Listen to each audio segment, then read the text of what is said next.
Welcome back to Mandala, the third of our programs, the most exalted of these programs. Thus far, we are graced with the presence of Smoot Hawley of Smoot Hawley and the Tariffs. Yeah, that's it. Fantastic. Wow. I mean, I've just...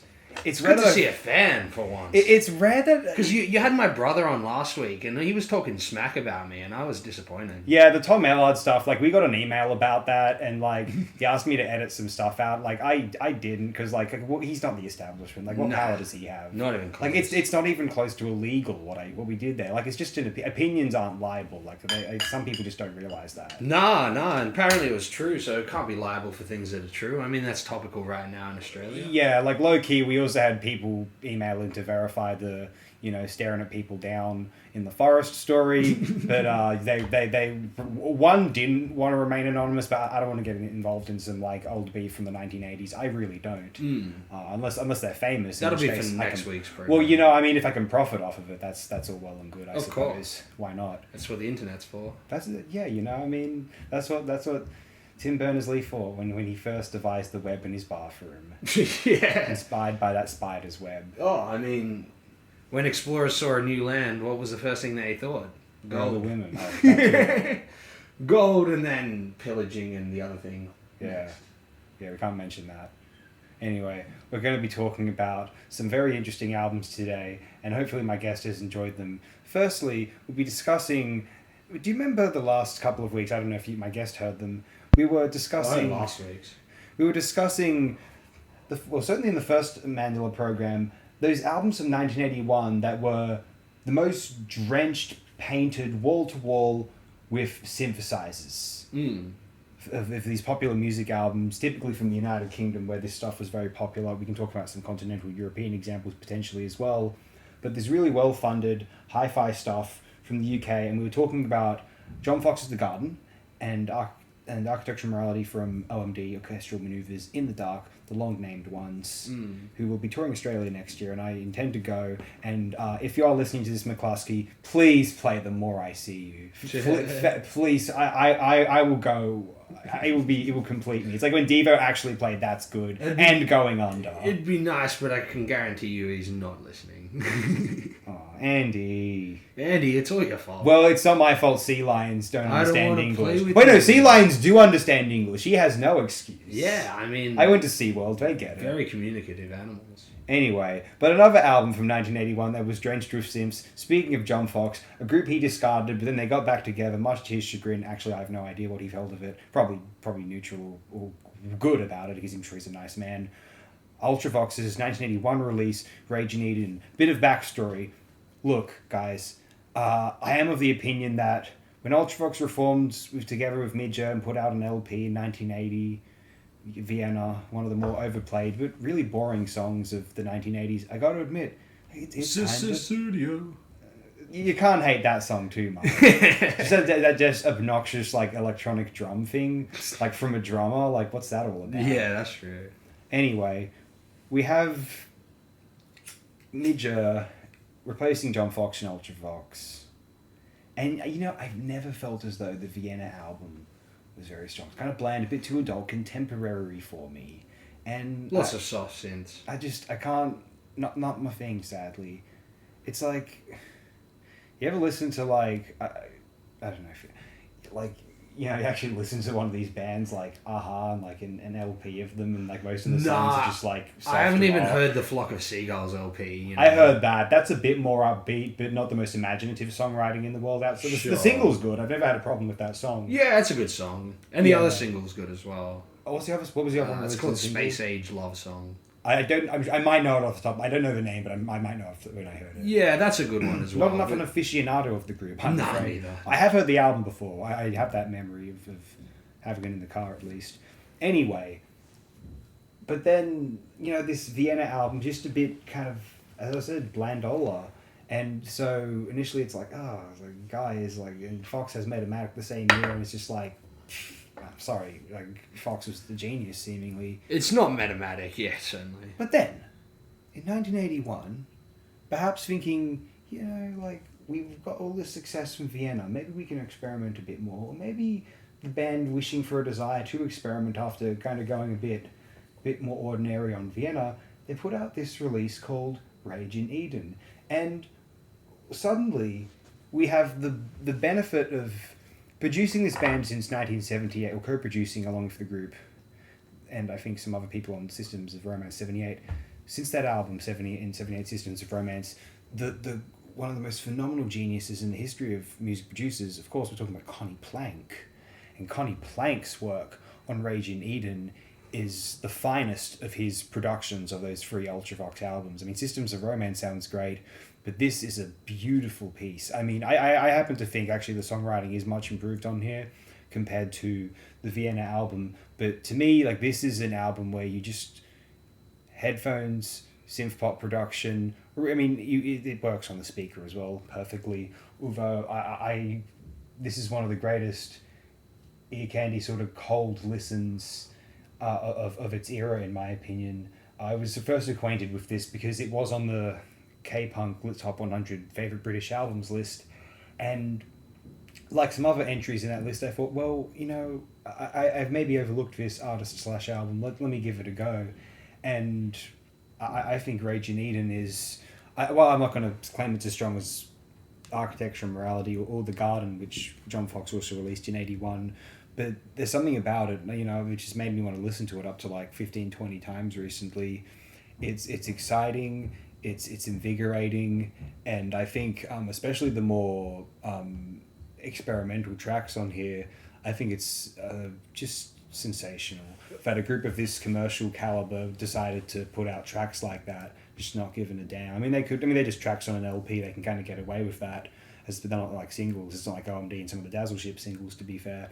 But all the same, really commendable project. I just think it's fantastic that this group, which seemed to take a sort of artistic suicide by embracing commerciality, decide to not eschew commerciality, still attempt to pursue, but find this interesting fine line. I really admire what they did here, and it makes me think that Ultravox was more than just John Fox's band from the late 70s, I have to say. And I didn't think this was the case since becoming a John Fox fan, but now I'm on board. Rest in peace, the bassist who passed away recently. Ultravox Rage in Eden gets a thorough endorsement from myself. I'm very, very curious, and this is partly the excitement of bringing up albums sometimes, to hear my guests' thoughts on this release. Yeah, well, definitely this album proves that Ultravox were a good band removed from John Fox, certainly. It's interesting that you said it's the same producer as Systems of Romance. Yeah, Connie. Because, yeah, this album... And Vienna, to be fair. You know, I lie. I did hear whoever that guy was in your first episode who said that the Systems of Romance album sounded like it was in some sort of military jet, you know, this European sort of oscillating club rock music, electro dance rock music sort of sound. This album was definitely a return to that. Yeah. And I also agree 100% when you mentioned that the longer songs are the best songs on it. Yeah, those are the songs that really took me on this album, because like some of the earlier tracks are just, you can tell they're for the single, and they're like Systems of Romance again sort of thing, but with a different sort of more electronic, but they're new wave songs as opposed to synth pop songs, right? Yeah, yeah. Where they're so guitar dominant. Oh yeah, yeah. But you do realize the guy, whoever the guitarist of this band is, he's got a really cool sort of original sound. He's doing sort of things that I guess I mentioned Flock of Seagulls. Really in the new wave context, only those sort of people are doing this weird guitar style. Yeah. Maybe it's sort of downstream of like the Police when they go synthy, you know, that sort of sound. But yeah, no, it's a very particular sort of guitar sound. And yeah, no, this album, it's like you said, it's not quite as, I don't like it as much as the OMD or the John Fox album from the same year, but it's definitely deserves to be within, like, in a conversation with those albums if you're talking about synth pop from 81, because it, like you said, it holds its tunes, and it's well written songs for the most part, especially those longer songs. Like, it'll come out later with one of your choices, but yeah, very rarely are the longer songs on a synth pop album the great songs, you know, the best songs on the album. Yeah, it's I have a soft spot for the longer ones, like the stand-lows of these albums. Oh, yeah, certainly. Yeah, with a band like OMD, you'll get that. Yeah, yeah. I guess I'm talking more new wave, you know. Yeah, yeah. In the pop sensibilities sense, you know. Yeah. Like, I don't know. To me, the better Simple Minds songs are the ones they decided to cut for singles, you know. Oh, yeah? Okay. Yeah. I love I adore the longer tracks on New Gold Dream, actually. Yeah, that's the album where, as a whole, yeah, definitely. It's their most solid all the way through, in my mind at least. But I guess I'm talking more about the other albums around it as well, you know. But yeah, no, this album is... I don't know, if you put it on at a party, it'd probably go off. It's got that dancey disco beat, but it's it's electronic and it's... like Architecture and Morality would, probably. Yeah, later in the night is where you put that one on. Oh, I hear you, yeah. Whereas this one you can chuck on early in the night and get people dancing, you know. Yeah. It, especially with an older crowd, but even with a younger crowd. But people seem to like Nijo's voice based upon the enduring popularity of the Vienna track. Yeah, he's a good singer. He's not the most unique singer or like idiosyncratic, but he can hold a melody and a tune and hold his notes. So yeah, no, it's a very accessible album, and I appreciate it for that, you know. Though I suppose, like I said, there are a few of the longer tracks, and those are probably the best for me. So yeah, definitely a solid listen. Yeah, I mean, I feel like this one has... I don't know if it's really been overlooked, but I'm sure we can like do a deep dive and find that no, it's not been overlooked in these sort of worlds. Well, you found it in the critics' list. So, yeah. I mean, people are championing it. Yeah, and I mean that's. I guess you could say like some of his picks were not ordinary picks necessarily. Mark and the Mambas, things like that. Sure. But I think the interesting thing I find is that like Architecture and Morality, and rightfully so, is like,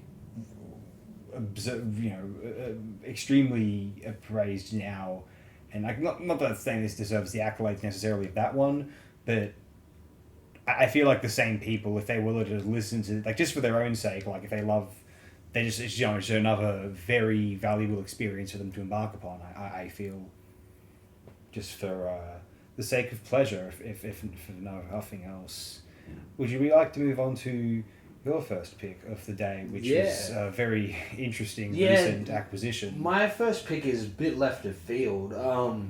It's by a band called Balcony Dogs, and the album's called Trip. It's their only album. I think it's 88? Or 89. Or 89, yeah. It's late 80s, and it's an independent release. And the way I came across this album, actually, funnily enough, was just by... Once again, this is a choice from a bootlegging channel. And the guy who was behind this band, I assume, just contacted me commenting through the channel saying that, you know, he made an album 40 years ago or something, and it would fit in aesthetically or whatever with the music uploaded there because of its obscurity.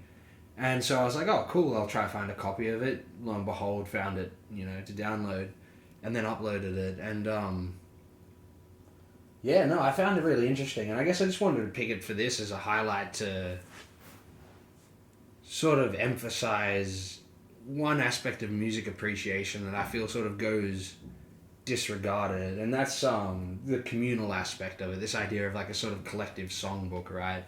This sort of appreciation of music in the more folk sense, which I feel gets diluted by the commercial music industry. And I just love how some random guy just messaged me asking me if I was interested in this, and I just decided to check it out, and genuinely just some random guy from England's album, and I was like, these are great songs. Like, if it was done with a really expensive studio like that Susie and the Banshees got to use, you know, by one of your later choices. Yeah, by comparison, it would come out really, really good. And I think it does for what it is anyway. I love that DIY sound it's got going for it. And, like I said, I think it's 88. And, it just sounds like the Pixies. Like, a bunch of the songs on there, not all of it, some of it's still one foot in that, like, British post-punk, pub rock sort of proto... I was thinking, like, this is better Boomtown Rats. Yeah, that sort of proto-grunge sound, you know? Which was around in England and Australia, funnily enough, because the Pixies were apparently more popular in England in the late 80s than they were in America. Oh, I can imagine that. It's like 4AD, a British label, were putting out their albums. Yes. And even though all the Brits I meet don't really like the Pixies, but that sound was sort of and I think Nirvana were fairly popular in England. Oh, yeah, before yeah. they were everywhere in, America. Yeah. And so this just, I don't know, this album, I just loved how it was just, by some guy who's right keyed into that scene before it's taking off. And it's just an example of, like, how many bands there probably are out there that could have been. Like, with these interesting songwriters who... Like, the last track on this album was just, like... I was amazed by it, honestly. I was like, how the fuck did this guy make this? And no one out there has even ever heard of it. Yeah. Like, he had to spruik me to upload it or whatever. Mm. I was just sort of...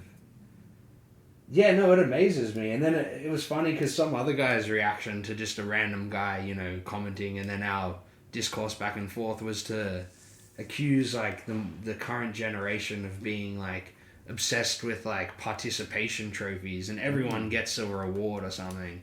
And in my mind, I was just like, what a weird reaction to the collective songbook idea, right? Where people can just participate. Like, what's wrong with participation? Isn't that what everyone wants to do? It's funny that someone just had a weird emotive reaction to it. It just... Like I said, I wanted to emphasize some weird part of a music appreciation, which you definitely notice on the internet, where something has to have a sort of current behind it. Yes. People have to jump into a stream which is flowing us in a certain direction to have an opinion, or Yeah. even less than an opinion, have a visceral feeling even Yeah. most of the time about anything. And so... I just found it weird that someone was so negatively sort of put themselves in opposition and project a weird thing about the younger generation or wanting to participate or something, when the guy who made this album was the same age as the guy who made that comment.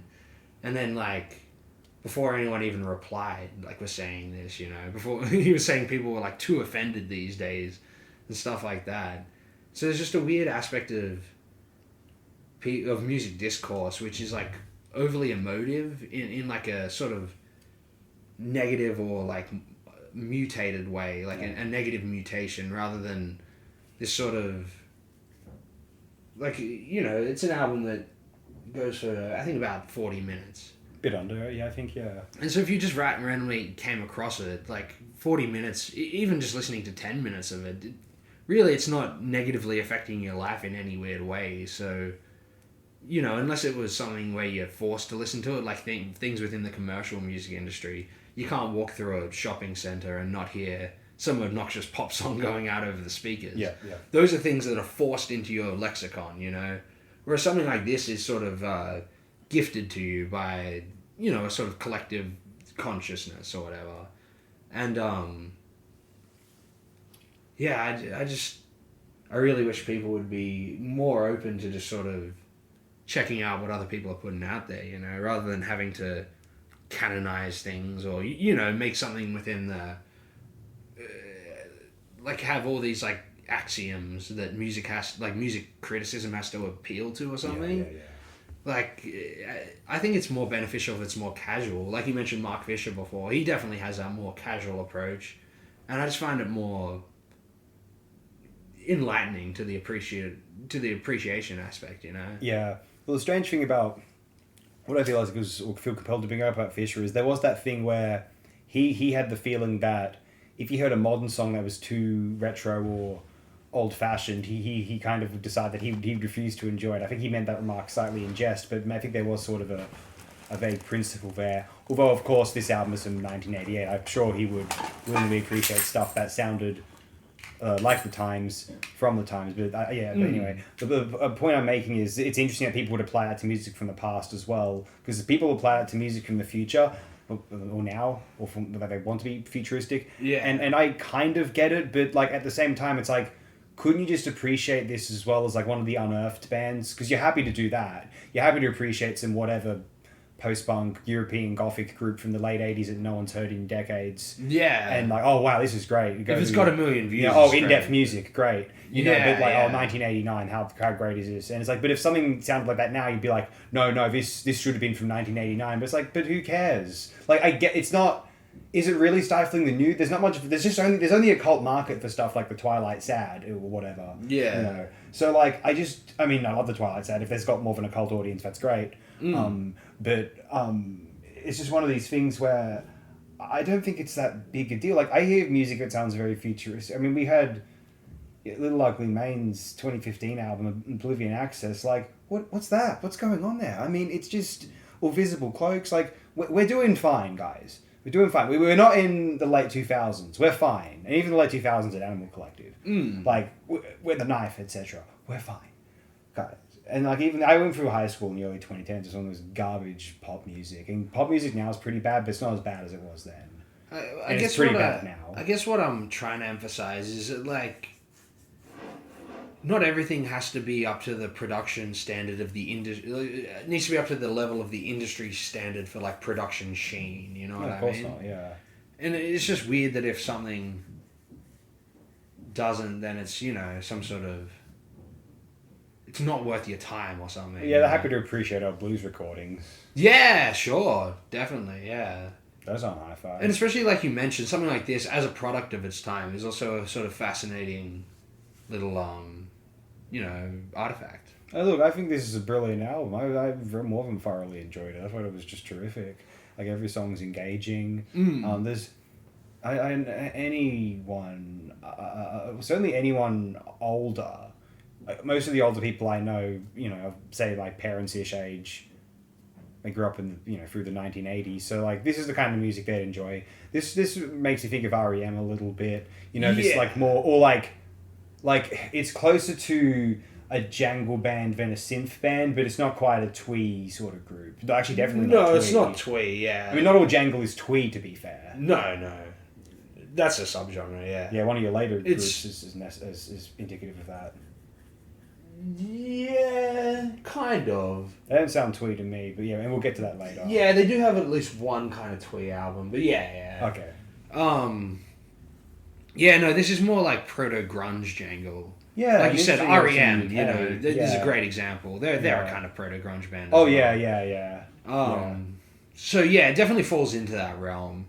But just, yeah, interesting little DIY, even production effects on there, you know. It'll wash over with, like, you know, reverby and sort of, like, distortion effects that would then come later in the 90s. Especially more so from America than England, you know, who went a bit more in the, you know, if you're going to point out Blur or Oasis, the Britpop stuff went more in a 60s direction. Yeah. With, like, the Kinks and the Beatles. Yeah. Whereas this is more original. The more interesting 60s revival in the UK was shoegaze, but that was slightly short-lived. If you want to call that a 60s revival. Shoegaze is... Yeah, no, this album, that's sort of the word I was looking for. It's got elements of shoegaze guitar work on it. Similar to late 80s Susie and the Banshees. So it's in that sort of realm as well. So yeah, if someone out there is a fan of Susie and the Banshees, shoegaze, the Pixies... Boomtown Rats. Oh yeah. Yeah, check this out, you know. It's for just some guy who contacted me saying, "Hey, you might like this." Yeah, definitely. Yeah. Did like. I also love the conjunction between the title Balcony Dogs and Trip. Just kind of morbid, and I don't know if that's deliberate, but I suspect it may have been. And then, as the guy pointed out as well, there's a weird, like, Oppenheimer on the cover. Oh, okay, sure. He's just like, look, we were ahead of our time. We had Oppenheimer on the cover. That don't look like Cillian Murphy. Yeah. So yeah, no, interesting project from a band that, you know, could have been more. Yeah. Oh my god. Oh, speaking of contemporary music and sometimes people having a problem, maybe I was foreshadowing with that rant earlier that I was delivering, this people having problems with music that might be considered a bit old school. Like maybe sometimes an album can sound a bit too much like a 90s or 2000s dance record and it's not being futuristic enough, even though it is very different, unpredictable, and not quite overtly similar to stuff that we've all heard like quite a lot, you know, any canonized album. So why does this have 2.91 on the RYM? What am I talking about? The Death of Father Time, a prequel to Immortality by No Curfew Kids and Mutoid. I don't know if I'm pronouncing that correctly, so I apologize. 5th of January 2024. Industrial techno, post-industrial, some subgenres here: MIDI music, outside of house, dungeon synth, ambient techno, minimal synth. Oh, it's quite a large palette there. And when you know it, this is one of the most exciting albums you'll ever hear. You see this well, certainly from this year. And then you know what? Like you see this illustration, this cover they've generated here for you to enjoy. A good cover. This is like something out of Metal Hurlant or the heavy metal magazine, which later, if you will, or maybe you want to throw 2000 AD in there. Why not? And this thing is fantastic. And I think anyone who has an inclination toward these sort of, the genres I listed here, but any sort of like 90s EDM, EBM sort of genres, it's a fantastic, fascinating listen. And I guess it's just, maybe, I don't know, do I want to like call out some, maybe, do I want to read out live some of these negative reviews? Yeah, read one. Okay, there's only 3 reviews here. One's 4.5 stars, good on you, Merton. One's 3.5 stars, Spiffy Flinger. And, I mean, one that's quite a long review, and 3.5 is like not a negative review, so I'll give that a pass. But 2.5 stars from Zaman _ And now this is interesting. Do you remember the date I mentioned this album was released? It's the 5th of January, 2024. Well, Zaman uploaded his review on January 6, 2024. Yeah. Yet he says, having given this a few listens in such a short time, yeah, I can't help but feel underwhelmed by the experience. The creativity is certainly there. Well, the creativity is certainly there. Yeah. Rather eccentric of its varied sound palette and offering some banger rhythms. On a 2.5 star album has banger rhythms on tracks such as Bad Luck Hex and The Tower Collapses. But most of the imagery here isn't fantasy-like at all, which is a bit of a problem for a fantasy concept album. I'm just going to move on from that. Yeah. Though there are traces of it thanks to occasional fantasy adventure atmosphere that gets shaped up thanks to occasional dungeon synth textures.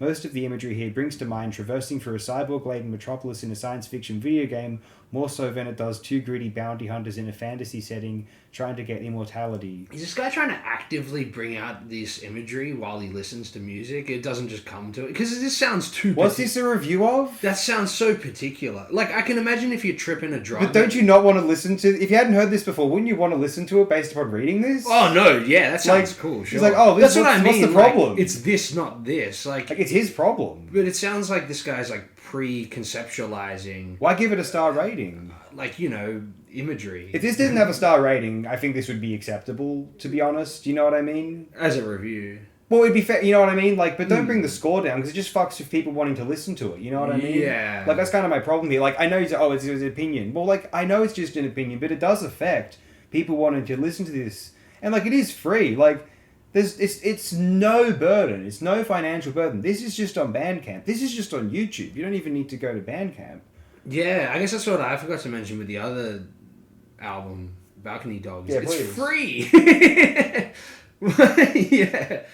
Why have such a... Remember when you were worried about when you had to... Whether, like, you taking some of your paycheck out on a record was, like, worth it? Yeah, then you can understand people getting emotive. Yeah. Oh, yeah.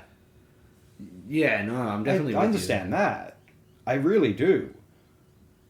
God, but anyway. Granted, this is certainly a matter of what is interpreted in the eye of the beholder, and who knows, question... Yeah, okay, he said that. Perhaps maybe I was a bit harsh in advance. Perhaps you might actually interpret the record as was intended by my 2 buds behind it. So you're throwing it... Wait, 2 buds behind... You're throwing them under the bus. Yeah, and out of context, a lot of these are actually pretty good, especially the final track, which have some beautifully bittersweet dungeon sim strings and pseudo chip tone textures. This guy's the worst friend. For me, though, I can't help feeling a bit cold after each listen to this as a whole because of how infrequent the atmosphere and sound design evoked what was intended.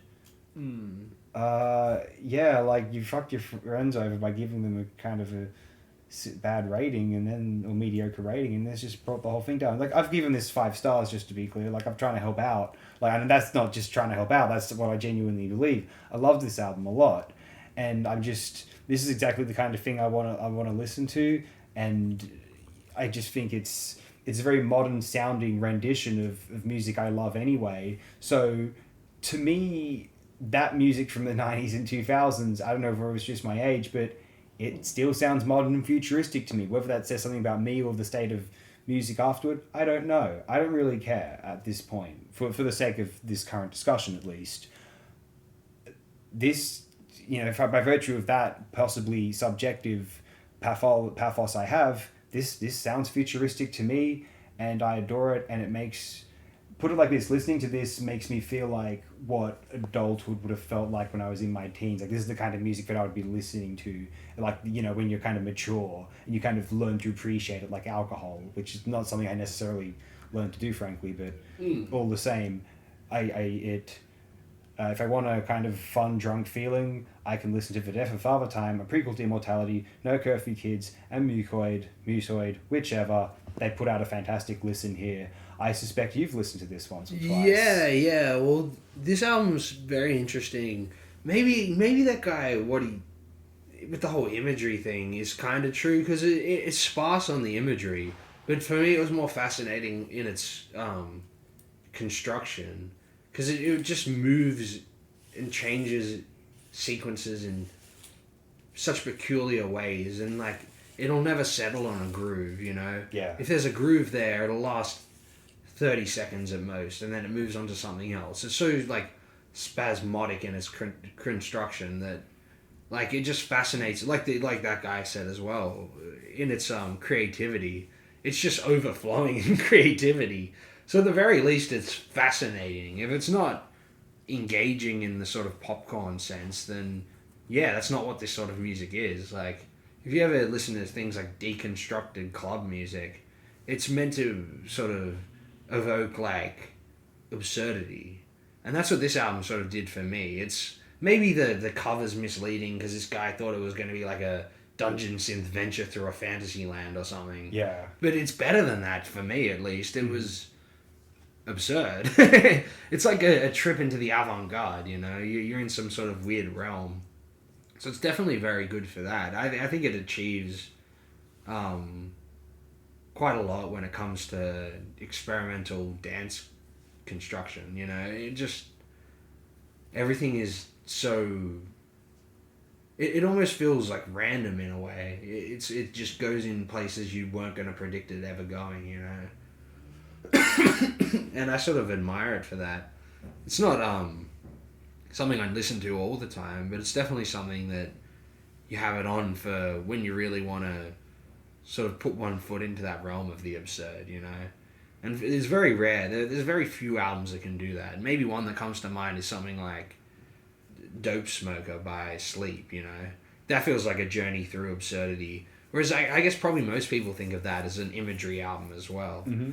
But to me, that's more about its construction as well, rather than its imagery. Like, it's got the sand imagery there, you know, but in its drone and stuff. But more so, I find that album, like this one, fascinating in how they stitched it together, you know. This one in more direct and sort of short little spurts, you know. It's maybe Dope Smoker meets double nickels on the dime for dance music. Perfect, you know, perfect. It's something like that. It's just it's stitched together in such a fascinating way. If someone is out there who likes interesting dance music or electronic music, they'll find this a good listen. You know, it's the sort of thing that Kraftwerk, once again, the guy last week probably made this comparison, but they would have loved to have done back in their day, you know, if only the technology was there. Absolutely. So, and I think that's high praise. Like, I'm sure any electronic musician would love to hear that. So, yeah, no, good album. If I had an account on like, aggregate sites, then I'd probably rate it 5-star the same. Yeah, No Curfew Kids and Mutoid. Congrats, guys. We are huge fans. Fantastic stuff. Keep putting out music. We're very excited. I got to listen to more of your stuff. No Curfew Kids, actually, he's 2 years younger than I am, actually. And he's from Raleigh, North Carolina. That's what NC is, I assume. And they've actually released... yeah, I've listened to a couple of these. There's a couple other albums they've put out this year, which are real experimental rock albums. Kind of interesting. I have to admit, I don't know how to feel about these. They're... okay, so Radio Music has decided to describe them as avant folk, experimental, and may as well read out the subgenres, because it's kind of interesting here. Post-industrial, free folk, glitch, gothic, country, noise, neo-folk, poetry.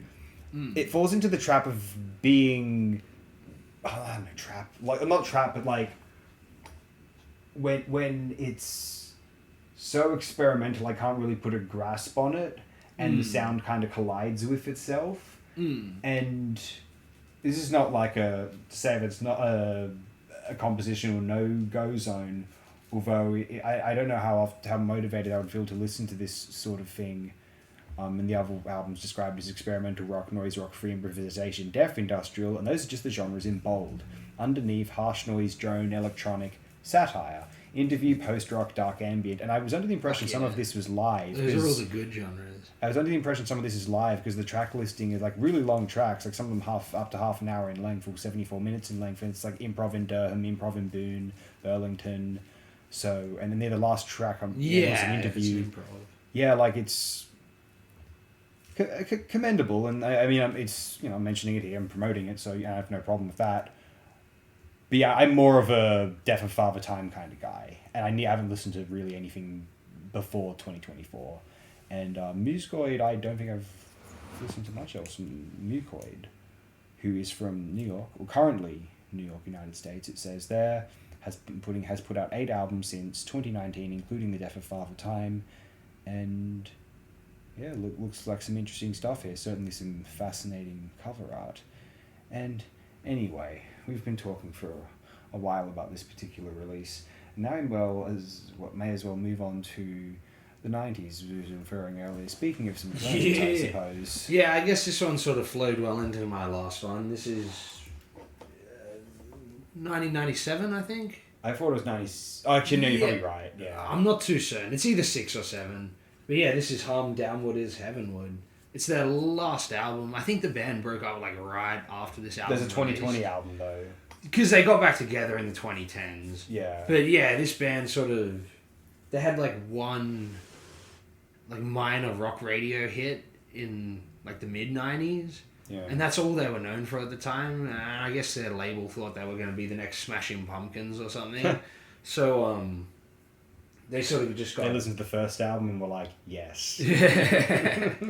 Yeah, I guess they just got like relegated to obscurity and just decided to break up rather than tour around. But yeah, they got back together at some point in either the late 2000s or the 2010s and put out another album. But which is really good. I liked it a lot. Even though, it's a bit more conceptual with its sound than say something like this, which is more out there and abstract than the previous album they had, which was the one with the rock radio hit, which even then was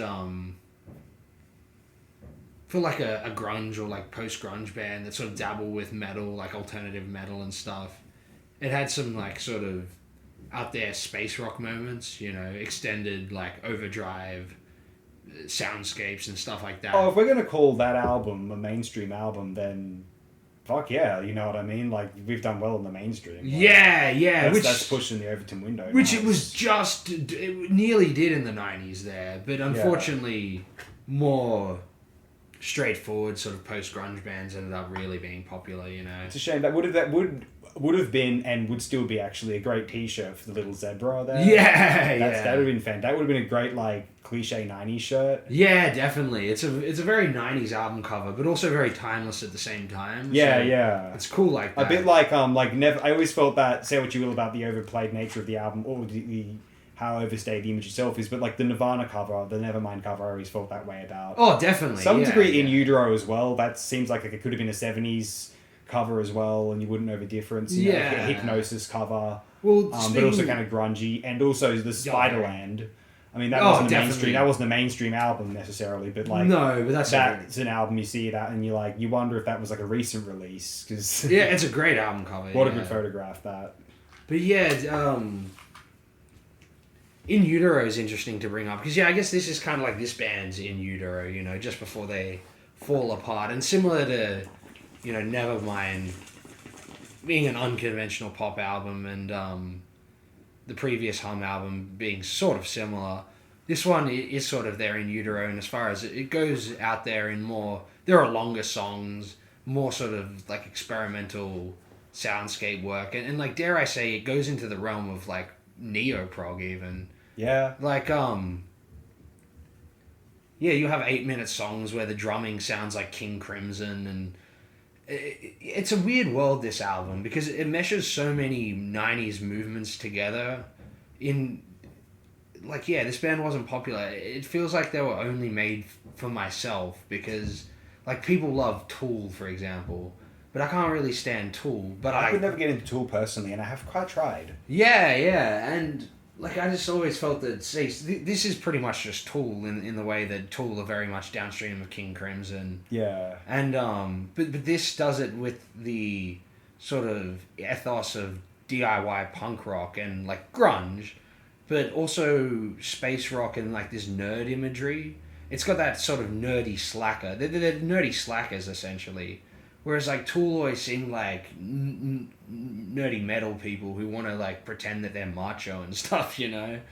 Which is just not my thing. Whereas something like this, where it's just like, it feels like it was just written by, yeah, some slacker sci-fi nerd, or all the songs, you know? And they're just very well-constructed songs, but then are also just done in such an inventive way with the rest of the band, you know, sort of taking all these scooped out, like, 90s guitar noise and really making something interesting with it. Like, you've said that you're not really much a fan of neo-prog, but this reminds me of, like, that one neo-prog band that also has grunge tendencies, you know? I forget what they're called. You know the one. Oh, Porcupine Tree. Yeah, Porcupine Tree. I was going to mention it, like, because even though I was not a Tool fan, I really, really like Porcupine Tree. Yeah, and almost everything they've done. I find it strange that there was, like, a band that came from the Smashing Pumpkins, Nirvana sort of alternative rock world that seems to have, on this album, just as much in common with Porcupine Tree and King Crimson than the grunge world as well. Yeah. So it's such a weird fusion of so many disparate styles of rock music. And, yeah, this is an album which I can just keep listening to. Like, there's at least 4 tracks on there that are great, but as a whole, like, as in sort of next level, but as a whole piece, it's also such a fun listen. Yeah, no, I think it's a worthy effort. Even though I might prefer the prior album more, this one just, it's a bit more of a puzzle than the prior album. So I find it more fascinating in that way. It's less viscerally interesting, but more like a mindfuck. Yeah, I think this is a good album, though. You know, I think I got to say here, like, no, like, I like the previous one more than this one. I find it more memorable, and I quite like Electra 2000, the second album. Yeah. And Inlet was very good. And, like, this might be, like, not to take anything away from, like, I don't know, I find this may be the least memorable, and that's including the first one, because, I mean, that's just a strange little thing, and you can't really forget that. Yeah. And then, like, you know, it has a negative rating on Rate Your Music here, but I quite like it myself. I think it's a lot of fun. I don't think it's something I listen to that much. That whole genre is something I appreciate, but don't listen to, like, really appreciate. When other people play it, I fucking love it, but I just don't get around to it that much. But in any case, Downward is Heavenward. Look, it's very, very good, and I had a thoroughly good time listening to it recently, and, well, yeah, I don't know what I'm complaining about. I guess the fact is, but even, like, I don't know, like, even Inlet, I remember thinking, with Hum with the modern production was, like, a nice blessing, you know. The thing that lets the production on this album down the most is, like, some of the overly, like, down-tuned distortion doesn't quite get the same muscle that the album prior does, and then Inlet definitely can with that modern production. It sounds so muscly, whereas this one is a bit more dreary, but once again, that sort of fits into with every album I picked here. So I guess that's also why I picked this one sort of instinctively within this grouping of what I'm talking about today. Yeah, it definitely does get a bit murked down, but I don't know, that might have even been deliberate, because it's got such a weird sound design, this album. It doesn't sound right on first, like the tunings of the guitars and stuff, especially when they're clean tuned. Yeah. It's very peculiar. Like, this album probably put me off the first, like, 2 or 3 times I ever heard it as a fan of their other work. But then I just sort of kept coming back to figure out what it was all about. And eventually, like, yeah, I sort of found what they were going for. Well, you know, it's not even the sound of it for me. It's more that I find it a bit repetitive. I don't know. So maybe that's why it stands out the least of all 5 of these, not just the 3 more well-known ones from the 90s, but of those ones also, obviously. I mean, hey, very, very positive. Like, if this was like a group's only album, it'd be like, wow, these fucking guys should have done more, you know what I mean? Sure, yeah. Sometimes it's interesting to rate things on that level. Like, you sometimes, you know, you think of a group's debut album and you wonder, like, is that all just, you know, the weight of the rest of the group kind of, and the story kind of making the first record seem better, or is this one of those things where if everyone went away after the first album, would that still be considered majorly impressive? And in some instances you think yes, it would be. This is not Hum's debut album at all. Maybe let's apply that test now to would Phil It shows. If like a Phil It show would stand out as this bizarre little thing if someone found it, be the kind of thing that would be uploaded to a bootlegging channel. Yeah, definitely. And be very thoroughly enjoyed there. But no, Hum are a terrific group. Arguably one of the cooler groups from around this time, because like of this sort of world. Because like I find a lot of the grunge bands have a very like wants to be earthy and sort of like depressing and miserable and quasi punk, but like it just makes me think of music that people bought on CDs, expensively made CDs and somewhat expensive to buy CDs in shopping malls, and they go hang out and smoke cigarettes in like a car park and be grunge, and it's just like of the car park at the same mall, and it's just like I don't know. Maybe it's just my age, but the aesthetic of a lot of that music is just kind of like blandola and sort of like fake to me. But Hum are fucking awesome. I don't know. Yeah. It's. I mean, to be fair, like if you want to like, a lot of the groups I'm thinking of aren't groups that are probably very well considered. But like, I'm not a Pearl Jam fan really at all. I can't listen to Alice in Chains now, and I did actually like them at a point in high school. But like a food, I don't enjoy anymore. I just can't really explain it. It's just like nah. I cover the track. Ben Bones is a fine track. Yeah, it was just that sort of grunge, especially like Alice in Chains, that falls into old metal, or like I said before, Tool. There's just something about that sound which just doesn't resonate with me personally, at least. And whereas, like I said, Hum have this sci-fi aesthetic, and while there is still that sort of angsty, like, you know, angst romanticism or whatever, it's done in such an earnest way, like it's not artifice at all. You know, it's just how the guy was feeling, so it translates really well, especially from a songwriting perspective. Whereas most of the grunge and post-grunge bands just fall into that realm of just being a bit fake in their, you know, emotion. And, you know, one of the groups I used to be really fond of, only 2 tracks I can really appreciate now, and they're pretty killer tracks, one of them in particular. You know, it's Soundgarden, Outshined, which you can hear in True Romance, that scene where Brad Pitt's character, is confronted by the mobsters. Oh, classic. Yeah, and the other track is, I think it's like the last track off Super Unknown, Like Suicide. That's a phenomenal piece of work. But like other than that, like I just find Soundgarden a bit, like when I just like want to listen to other rock music. Like I don't know what it is, just like. This is just on the trajectory of rock music I find very interesting. It's just like, oh, this is like a throwback to something which was better at it anyway, and what else was going on in rock music at the time, or popular music in general, was just more interesting to me, whether it's electronic or whether it's more interesting underground bands, whether it's overseas, whether they're from Japan, or whether it's Sleater-Kinney, or whether it's, you know, UK bands like, I mean, I have a soft spot for Blur and some of the Britpop. I feel a bit similarly about Britpop, maybe for the different reasons. Like not necessarily the, you know, depressing for different reasons. Maybe, but like Oasis. I never really got Oasis. Like Wonderwall. I don't know. And but Blur, it's more of a throwback thing. Like you like old Kinks and Pink Floyd albums enough that you kind of get something out of it. Sure. But, and the production's really nice. But like Blur after the 4th album, I don't really like so much. So it kind of reminds me of why I don't like the American groups and the grungy groups. But anyway, I'm probably raving on. Maybe ought to move on to. Do you want anything to say more about the Hum? Sorry. Nah, just listen to all Hum's albums. But yeah, if you really want to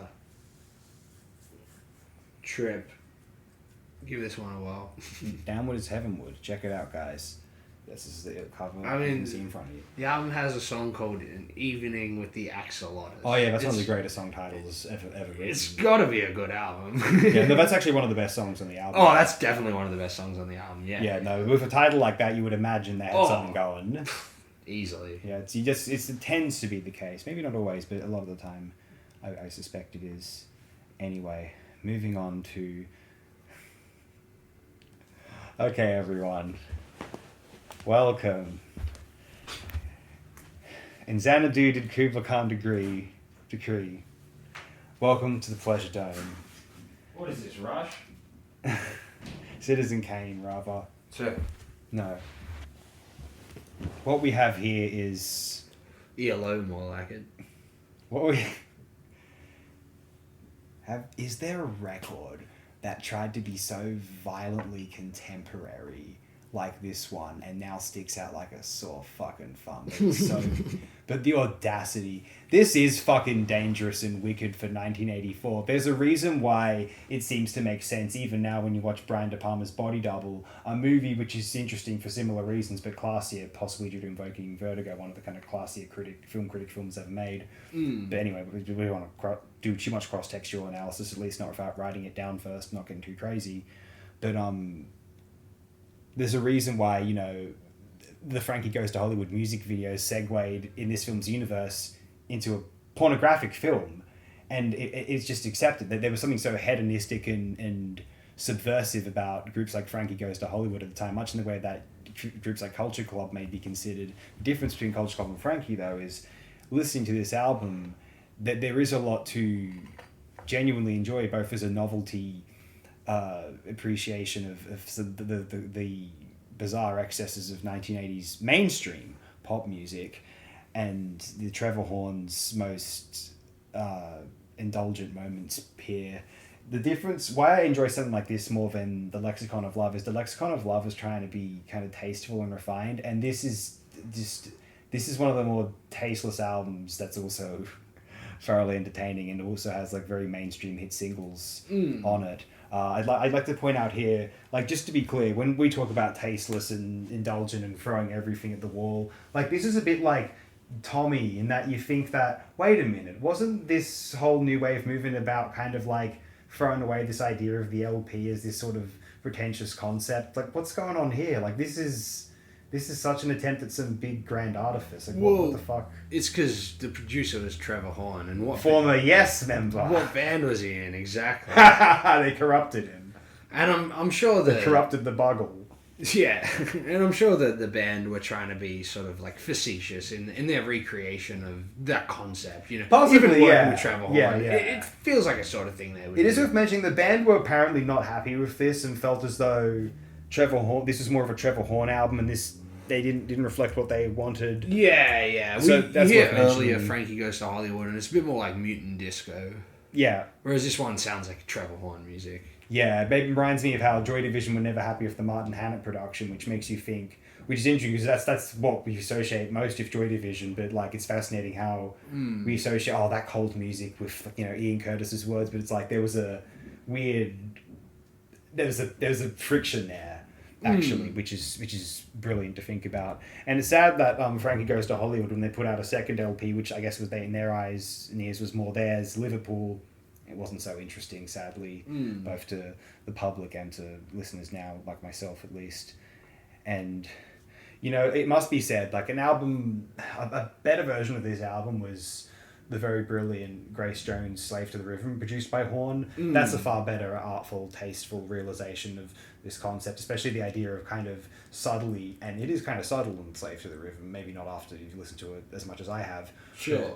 But, you realize you're going through the same song like 8 times. Yeah. And this is somewhat the case, but not entirely on Welcome to the Pleasure Dome, because of course, one of the problems, if there is... Okay, we're not talking about a flawless masterpiece here, because we've got covers of Born to Run on here, which, I don't know... That's what I mean by this being so better violently... than the original.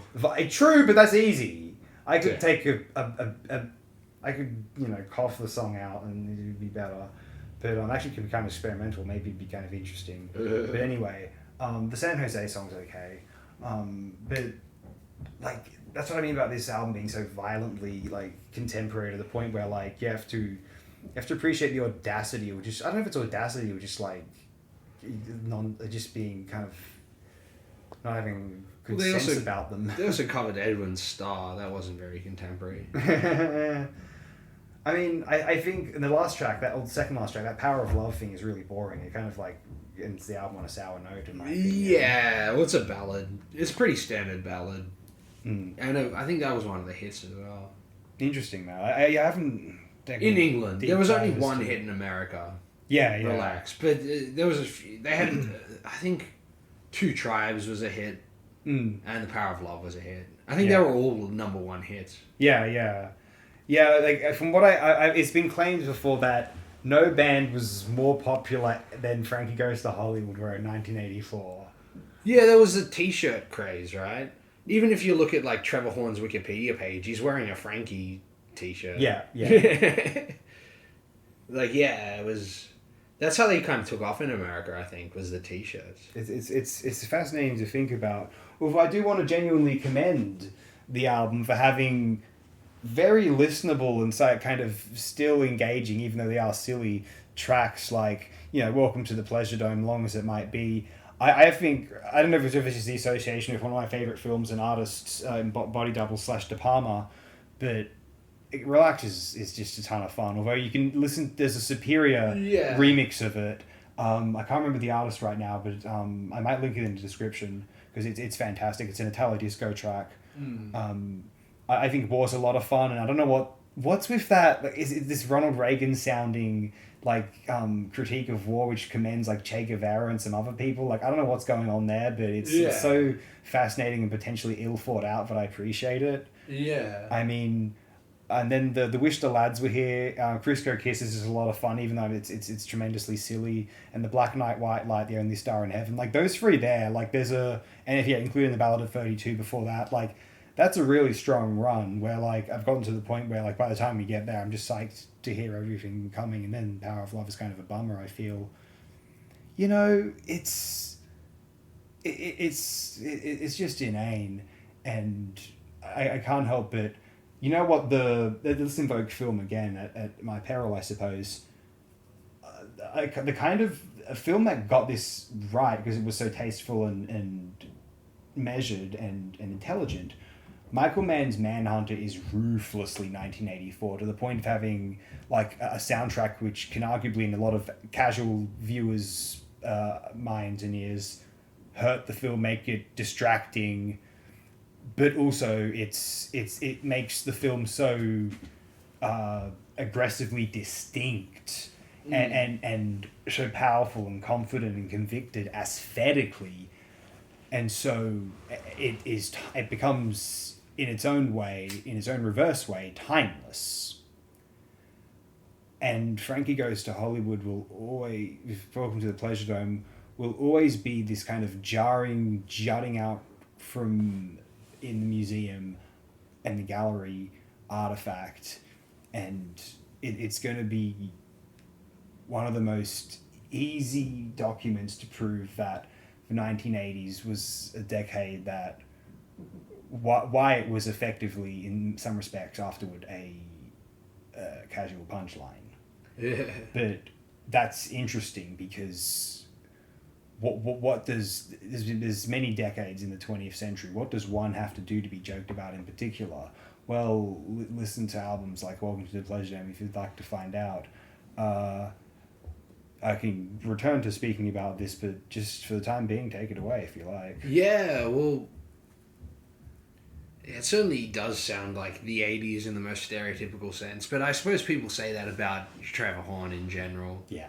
And at least once again in America, he called in the 80s infamously, with MTV playing Video Kills the Radio Star as the first track. That is the first video they ever aired. Yeah, mission statement, kind of. So this falls into that realm, I suppose, culturally speaking. If you want to look at it from just a musical perspective, it's like you said, it's kind of proggy.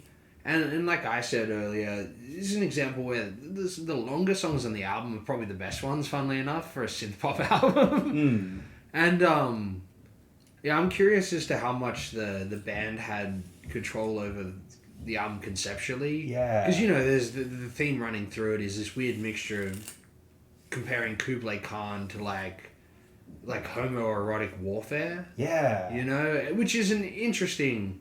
The album reminded me conceptually of when like Michael Stipe was on some talk show and he compared war to like to a collective unconscious act of like the elderly politicians, these like sort of, you know, sterile, impotent old men.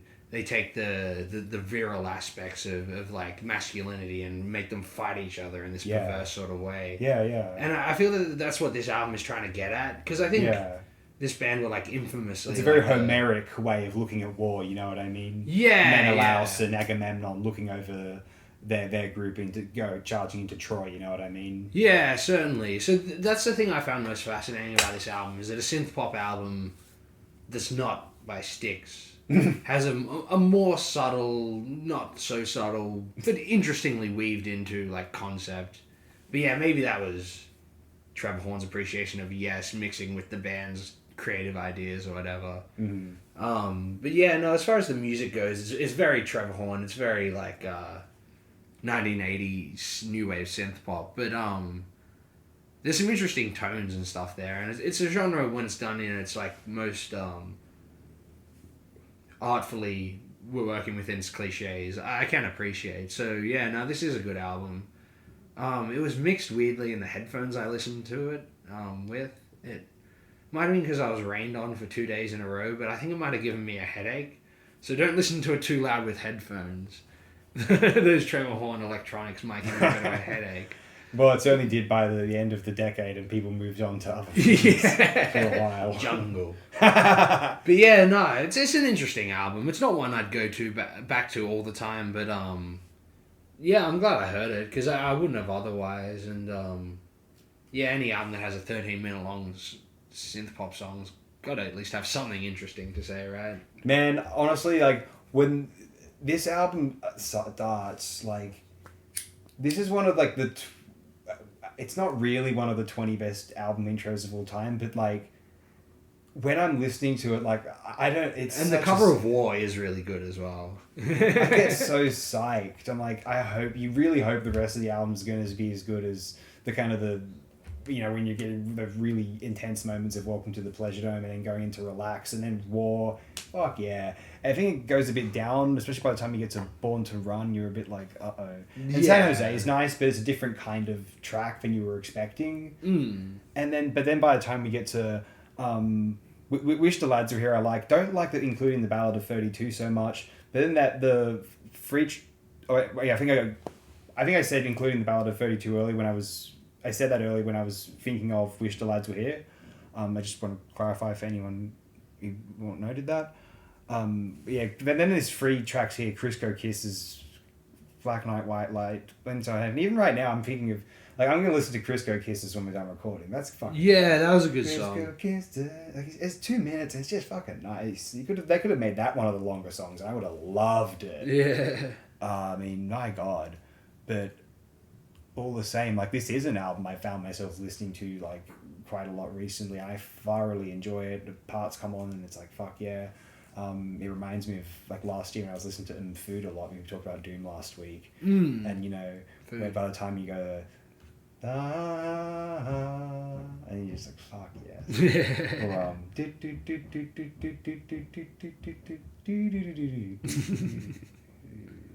anyway, good album, good stuff.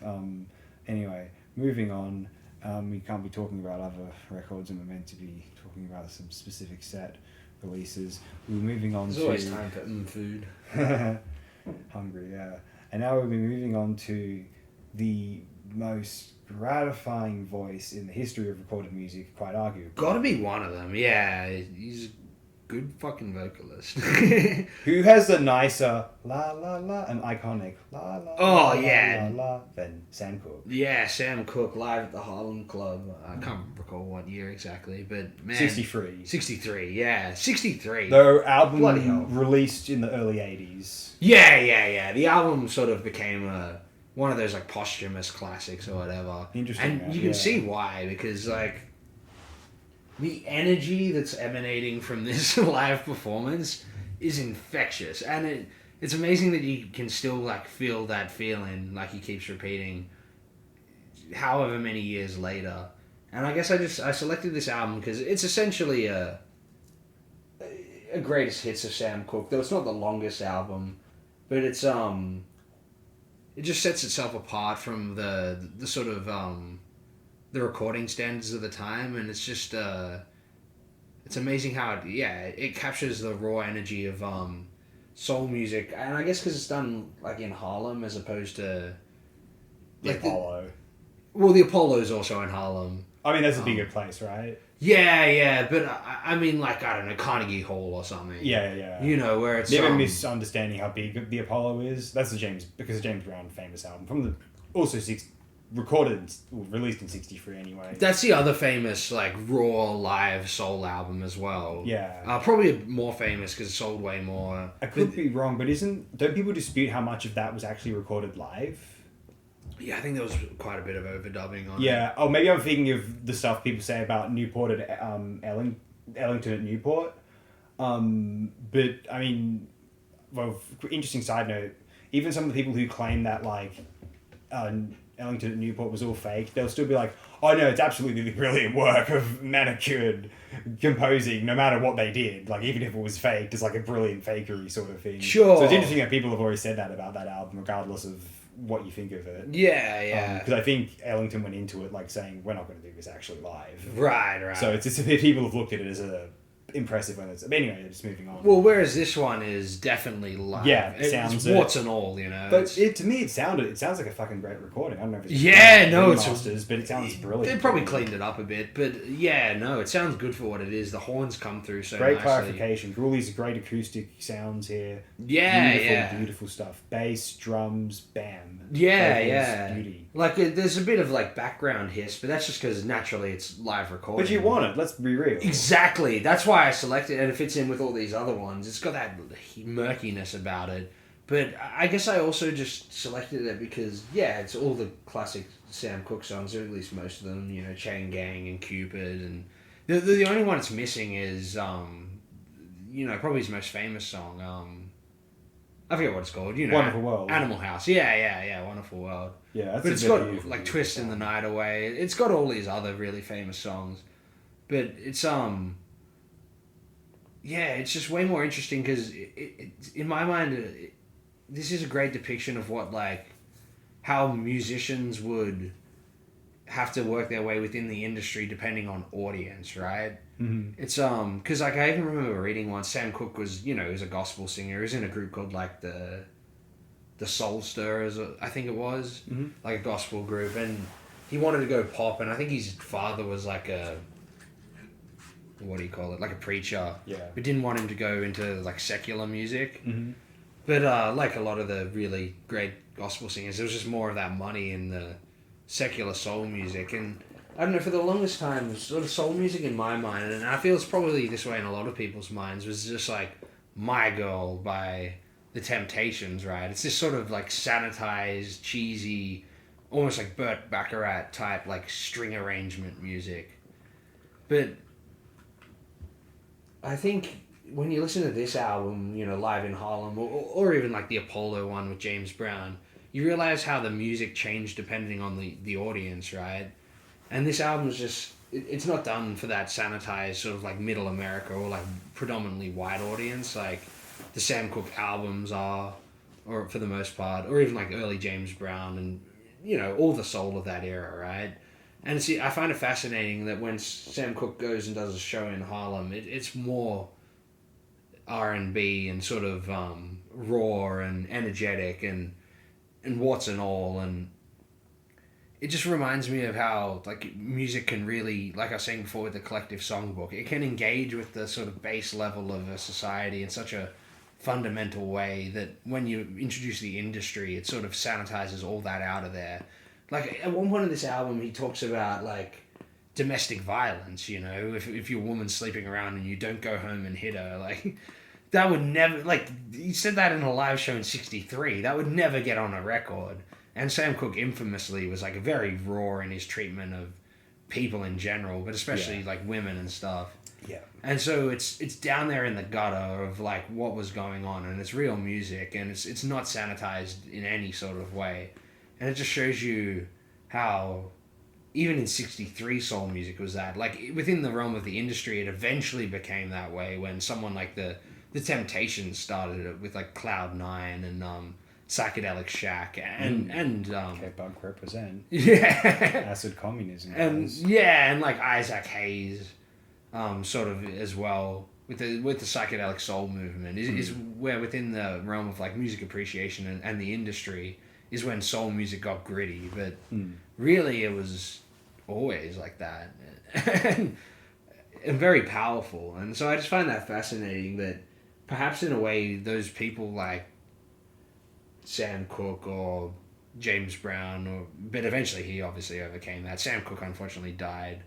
Or, like Jackie Wilson, whoever, like would have had these really like soul-stirring, raw, heartful, soulful material if it weren't for the industry sort of cutting them into a sort of, nice music for the nice people mold. Knitting them a sweater. Yeah, knitting a sweater and smiling like it's a Christmas photo on the album cover, Like that. Go look up Marvin Gaye's first album, everybody. Look at the cover. You'll know exactly what I'm talking about. So Marvin Gaye is another great example, along with Isaac Hayes, and when the Temptations went, psychedelic soul and gritty or whatever. Yeah. But soul and R&B and gospel music, and it was always that, right? It got obscured by the machine. And so that's why this album made me realize this, Yeah. So other than the music, which is amazing, is also that. And so that it just knocks my socks off that an album can be such an artifact of, like, cultural history. And it's like a Sam Cooke album of all things, right? It's amazing. But I guess he did do, like, a famous, like, sort of civil rights song, which then is used pretty well in the Malcolm X movie. Oh, yeah, great stuff. And that's a very powerful song. So maybe it's not too surprising that it was from Sam Cooke, but yeah, just what do you reckon? Oh, no, it's a really brilliant album, and if you're going to check out the Sam Cooke LP for the first time, you go with, alternatively, Night Beat if you want a studio record. Nastily, beautiful. One of the most beautiful albums ever, really. Sure. And I remember when I used to have a larger iTunes, or an iTunes at all, really, that was one of my most favourite albums on there. Like, this is beautiful. And I didn't really hear this until like the last few years, and this is equally, similarly fantastic for different reasons, And I want to briefly kind of comment and kind of harken back to what the guest on the initial Mandala episode was saying about Bobby Womack and the genuine kind of raw sincerity that arises from these complicated individuals when they are singing about these soulful sort of emotional topics, despite having history that we know about that isn't mentioned on the recordings themselves. Here's the thing. Like, I'm going to bring up this analogy briefly. I know analogies aren't always perfect, but like let's attempt this in any instance. When we're listening to some of Miles Davis's music, let's take during the Bitches Brew Onward era or afterward, when he's soloing live in a jazz funk context, perhaps in the 80s even, soloing on Hannibal or something, Live Around the World, say. We're listening and appreciating this music, but like simultaneously what we're doing is we're kind of gorging ourselves on this man's suffering. This is heroin pain. This is, especially in the 70s when he was addicted, but even in the 80s, trying to, live that sort of pain down, trying to go sober after maybe some decades of being inebriated nearly every day. And it's also the pain of knowing that you've survived and a lot of other people, like your mentor, your hero, the metalcore Charlie Parker, and you're just kind of sour on trying to, carry on the dream, waiting for Nagor-Nagorov or Dagor-Dagorov or whatever the Tolkien revelation is called. I can't remember exactly, but in any instance, there's a certain pain and suffering which we're kind of looking past, or which is essential to us enjoying the music, because that's kind of where it came from. And people often use the kind of the cute examples of, the Beatles needed to be on LSD to get some of the more creative music, and like that's kind of a fun example. But we think about the suffering of some of these individuals, or like Parker's. Parker might have been in a lot of pain, or like he might have been in a withdrawal when recording that, playing that solo, and like we might not be thinking about that. And we talk about Charlie Parker, that beautiful solo. Well, he needed to be, maybe that required him being on withdrawals, and that's horrible, but that's the part why we appreciate it. And you know what? Sam Cooke singing some of these songs, and there's you can hear some pain there. You can hear some history there, and he's singing these seemingly wholesome and beautiful songs. Well, they are wholesome and beautiful in just in a vacuum, but we know some of Sam Cooke's history, and what does that do? He's singing about the man I think he wishes he could be, in a way, and I think that's part of what makes some of this really beautiful, and you get that on here rather than on the studio recordings on Nightbeat. I think it's a bit more manicured, right? And I guess why I bring this up is I understand why some people might choose to refrain from listening to some of this stuff, because knowing of whom these people are, you might choose not to watch Woody Allen or Roman Polanski films for certain reasons. That's perfect. That's honestly your prerogative. Seriously, that's fine. I think they're brilliant artists, but like whatever. That's your choice. That's fine. I get it. I do, but in this instance of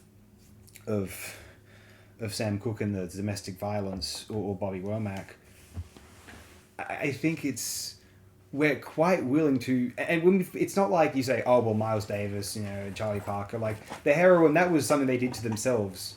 You do realize that their families and loved ones suffer tremendously from their drug use as well, right? It's not like that's just affected them. So it's not like when we think about drug use contributing to this music being interesting or distinctive or memorable.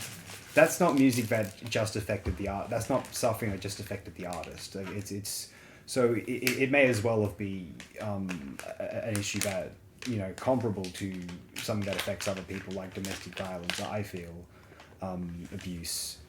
So that's why I bring that up, essentially, is because I feel like it's an understandable complaint, but I feel like it's applied in a disproportionate manner compared to some other, let's say, moral issues regarding the suffering of artists or their loved ones, seeing them as artists rather than as human beings, which is definitely worth discussing, and I feel as though it ought to be applied consistently. That's all. Anyway, moving on. In the case of this album, he just brings that up at the start of like one of the love songs about like a cheating woman. He does it in such a frank way that is addressing like it being wrong and whatnot. You wouldn't have in anything outside of like an intimate club setting. That's what I mean by it's so real. It's just raw emotion and just like a checking of oneself, the performer checking everyone else in the club's position on the human condition, Yeah. And it's just not something that you get out of LPs from 1963, No, you can see why the executives didn't, if they had this recording with the intention of releasing it at the time, you can see why they didn't. Yeah, exactly. It's too real for 1963, and they thought it would probably cause a bit of a stir if it was released. So yeah, no, it's a great album. Brilliant stuff. Let's go to the next one. Oh, I love pop music. I think the reason I like pop music is it's like candy without the calories, in a sense. This is just like sugary music, but it just makes you want to move around, and if anything, you're potentially losing weight. But here, what we've got here is Fraser Chorus, Ray. What do we make of this particular album? Well, what we have here, look at these pretty dolphins. Aren't they nice? Now, what we've got here, what if the 80s never ended? So we proposed in the title of the first Mandala episode that the 80s may not have ended, but a lot of people think the 80s actually did end for a little while there in the 90s at least. Now, what do we mean by that effectively? It means like an album like Fraser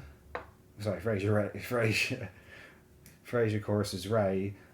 This is kind of, I sometimes get confused when I think of what this album... You're thinking of Ray Romano again, aren't you? When do I ever think of Ray Romano? Oh, because he was the lead star on the show Frasier. Oh, that was the guy who played Beast in X-Men. Oh, really? Hugh Jackman. Yes. Yes, or Guy Pearce, one of the two. Anyway, no. So, I think this is an album that sounds like it's from the 80s or late 80s. If you're kind of a really attuned listener, you'd be like, oh, this is one of those kind of sophisti-pop records from toward the end of the 80s, right? And it came out in 91. It's kind of the tail end of this thing. It's like the apotheosis of this sort of thing. Yeah, right. But what it does sound like to me, it sounds like where 80s music was forming a kind of organic bridge to electronic trends in the UK in the 90s of the club EDM music and of the sort of more ambient techno stuff we were talking about the last couple shows sometimes. It reminds me of what New Water are trying to shift their sound toward in Republic somewhat. Yeah. But obviously, I think this album was released before some major trends had taken off. I feel like this album was released with the intent that certain trends in the 80s weren't going to go away. I don't know how commercially successful this was, but not very, I don't think. But we have this release which it feels very much like the direction that mainstream 1980s pop music in that British pop music sense was going before certain other trends took hold in the 1990s, typically of either guitar pop or sort of American R&B nature. And I think what's evolving here is something very beautiful, and it's even evoking that little trend, which did continue in a respect of that sort of, when Kate Bush evolves into that Enya sound in like the late 80s, early 90s? Yeah. I really like that sound, and I almost think this is like a middle ground between something like New Order and something like Enya at times. I adore this thing. I've listened to it a few times now. I adore the production. It's the appeal of these sort of considered new agey albums with the upbeat nature of New Order around the time. I really, really like Republic, and it reminds me of that particular album. I just, it's gorgeous, and it makes me a poptimist, or what I was kind of uncreatively joking about whilst not recording. I'm if the pop is good, poptimist. When the stuff sounds like Fraser Chorus's Grey, when it sounds like Secession's A Dark Enchantment, when it sounds like Sulk by Associates, I'm a poptimist. I absolutely am. There is something kind of infectious. It's not like the same thing as appreciating some beautiful Indian raga or the great music of John Coltrane or his even more talented, arguably, wife Alice. It's not like, appreciating Acid Mother's Temple or the music of Mozart or Bach or Brahms or some of the 20th century people like Stravinsky, or then the minimalist composers like Philip Glass, or even some of the artists in the electronic world like Morton Subotnick. I'm keen for you to finish, because I will argue that this is. In a particular way. I'm more talking about pop music in general. Oh, I'm talking specifically about Fraser Chorus. But we'll get to that, certainly. The thing is, it's not like pop music is necessarily more valuable than those things, or even something I listen to more so than those things. Like I do get out of the mood for this sort of pop music, and a lot of these records I'm mentioning I'm a bit more familiar with than others. But what we have is a genre that's so finely attuned to moods and like a simple genius of kind of temporal, short-term attention grabbing, hooky, compulsive destabilization of the illusion of free will. What we have is something which I suspect the really, really, really good creative composers, not the people who teach about those composers, but the really good composers. If we took Mozart, I remember saying this, we may have been, floating up toward the ceiling at the time, let's say, but we were listening to, I think this may have been that time, but OMD Organization, the LP over there, and I was thinking it was like maybe during Motion and Heart, or possibly, of course, The More I See You, and I'm thinking like Mozart would have appreciated this stuff, maybe not fucking Culture Club, or maybe not even Take On Me, maybe not even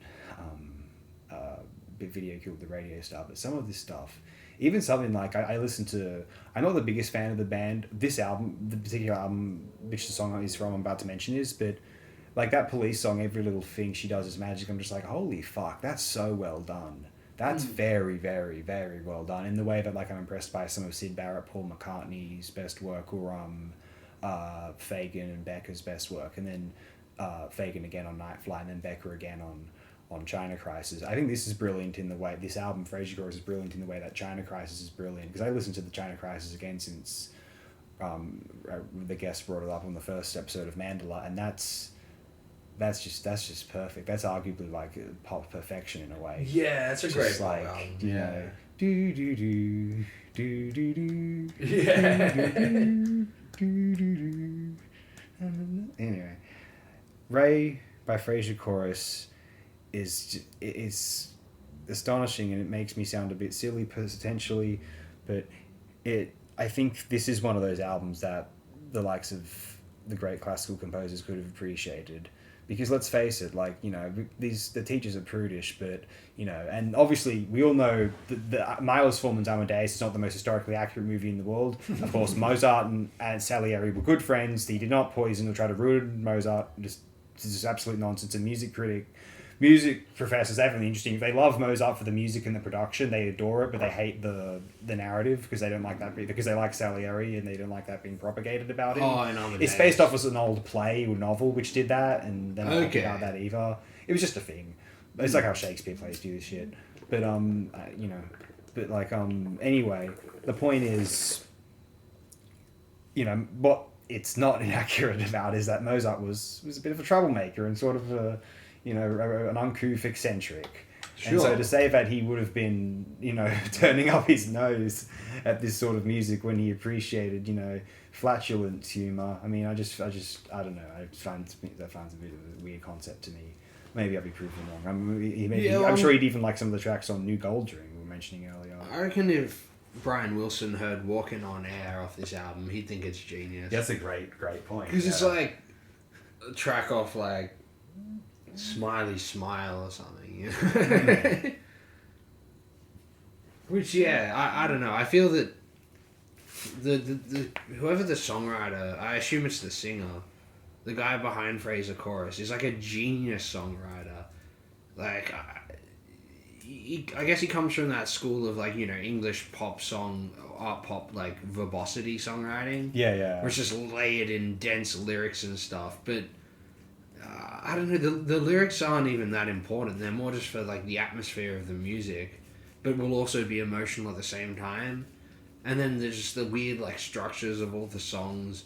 He's just such an idiosyncratic, interesting songwriter that, like, you can't help but, if you're a fan of pop music or songwriting, just be fascinated by, once again, how all the songs are constructed and stuff. Like, for example, the way I heard about this band was through a mate, but then I just heard a bunch of tracks off the Sue album, the one from before this one. Then I ended up bootlegging, like, their later album, which, funnily enough, you mentioned the trends of British pop music. Yeah. They end up going into that, like, you know, down-tempo, almost trip-hop realm, and then still have a few jangle tracks on there and stuff like that. But I just remember randomly uploading that and then listening to, like, the first track off that album, like, while I was on holidays, up at, like, 2 o'clock in the morning, like, over and over again, because I'm like, man, this song is the most, like, when you're just up by yourself at, like, 2 or 3 in the morning song ever. It's amazing that, like, a pop songwriter can, he's just, like, so creative that, like you said as well, like, he's so good at setting certain moods and stuff. This music's just so evocative of strange, like, moods. And it's funny, it's been mentioned before on this show that, like, you know, the contemporary idea of, like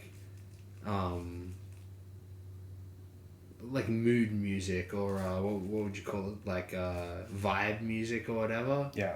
Like, I was walking around listening to this album, and some random guy's just like, yeah, man, mood, vibes. Wow. I was just like, yeah, you're not wrong. Yeah, no, this music does evoke just sort of a very serene atmosphere. It's almost uncanny in that way. It's anyone who's a fan of just well constructed and written pop music would like this album far and away. Yeah, just worth mentioning. The songwriter of the group was Tim Freeman, and Tim Freeman was the front man. Yeah, he looks like John Lydon. But yeah, and he seems like he's potentially this brilliant composer of pop song, paradigm, but doesn't even have a Wikipedia article. Fraser choruses Fraser choruses themselves is quite small. The 3 albums have an article each, which is nice. Sure, yeah. But I think it's important to mention. I got into this album. I saw this in the cover art when I was looking at I was trying to find synth pop albums from the 90s. I'm like, oh wow, are there any? And of course this popped up Radio Music's charts, and I was like, oh well, yeah, I'll give this a listen. Based on I like Dolphins. Is this going to be the missing link between Orange Juice's? You've got the their first album. You've got You Can't Hide Your Love Forever. Yes. And Echo Jams by Chuck Persons. Maybe a little bit actually. Maybe it kind of in a weird is. way. Yeah, if you think about it. But anyway, I thought this was absolutely beautiful. I didn't realize that this was the same group that I'd forgotten the name of the group. I suppose it's an unusual name. Obviously, you can't blame me for that in this instance. This is the group that I'd heard played, and I thought this track. I was like, oh, this track's fantastic. Is this a tricky track I don't remember or something? And then it's like, no, this is Fraser chorus. It's on the bootlegging channel. Oh, okay, wow. And it was only then when later I realized that after getting into Ray, that it was the same band, and it's like, so these are comparisons. When I'm invoking middle ground between 80s and 90s electronic popular music trends, it's not with the third album in mind. No, that's interesting. Because then they did that 90s trip-hop down-tempo sound so well as well. Yeah, perfect. It's fantastic. It's like a totally different band, but like it's clearly not when but still the same songwriting. Yeah. That's why it's really interesting. Sonically, it's... like the Drudy column, right? Yeah, exactly. And that's how you know someone's a good songwriter. They can adapt to sounds and stuff like that, come up with great oral, candy within whatever subgenre, but still maintain that great songwriting foundation, I remember in the Martin Newell documentary from which we watched somewhat recently, there's a moment where he's playing one of the most beautiful songs I may have ever heard on a piano, and I'm like, what is that? Like, did he just come up? Is that a recent song of his? And you're like, no, that's one of the songs from like one of the old Cleaners albums. He's just rearranged it. Yeah, it's like, whoa! It's on Cleaners and on the Andy Partridge album. Oh, okay. The solo album. Yeah. Well. Is it arranged that way on those recordings? No, that was a new arrangement of the piano version. Like he was just getting into. I think he was trying to get into like some vocal jazz songwriting. He said, if I remember. I don't remember though. Maybe. Well, I think his 2000s albums are more like that. I haven't heard them though. Yeah. That might be interesting actually. It could be. Yeah. Go check them out. Yeah, you got it. What's the name of the song? What's that 80s song? What's that song he did from the 80s with the organ? Do do do do do do do do. Oh yeah, it's called like No Go for something or other. Oh. It's on the album from 1990. Okay. What a sound. Yeah, that's great. Like for a guy acclaimed for his songwriting and beloved for the songwriting, what a sound! Like just that. There's two cuts of that song. There's that song with the exact same instrumental done in a completely different form on like a B-side, like a Rarities album called My Back Wages. Okay, wow. That's a good one, yeah. For a Rarities, that's one of the best Rarities albums I've ever heard. I'll probably end up doing it next week even, it's that good. Yeah, is that the same album if not yet, what's it, what's Not Yet Space Cadet called? Oh, the Brotherhood of Lizards. Yeah. Yeah, that's like a different band. Yeah. It's the same thing, really. Yeah, absolutely a masterpiece. This might be Fraser Chorus Ray. My favorite track is Nothing, and I love that. Like, I would love it if Before You Dead is the kind of track you could sneak onto the radio, and then people listen to the lyrics and they're like, oh. Yeah, definitely. That's great. No, that's definitely. Very radio friendly with a sort of sadistic lyrical theme. Yeah. Yeah, great in the vein of Morrissey, even potentially. Yeah, Morrissey's a good comparison. That could be a Morrissey lyric, definitely.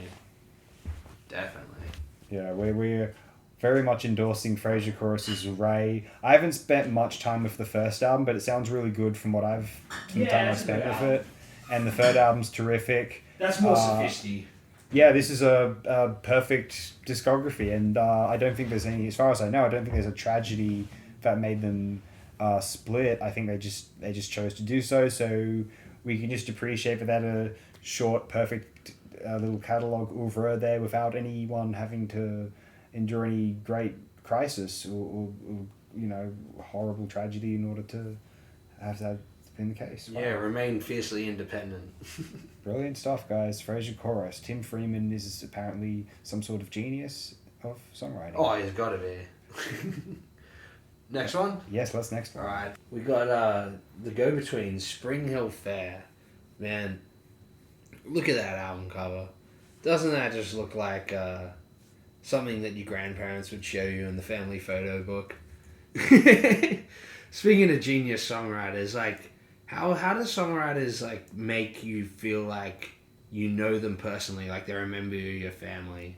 That's similar to the Frasier chorus guy. Like, I think that's a marker of, like, a great songwriter. It's like they bring you into their world so intimately to the point that you just feel like you're having a conversation with them, right? So that's sort of, I don't know, I've often read that these two guys, I forget their names, Grant McLennan and, what's the actor's name from, he's got the same name as the actor from Jackie Brown. Robert Forster? Yeah, Robert Forster.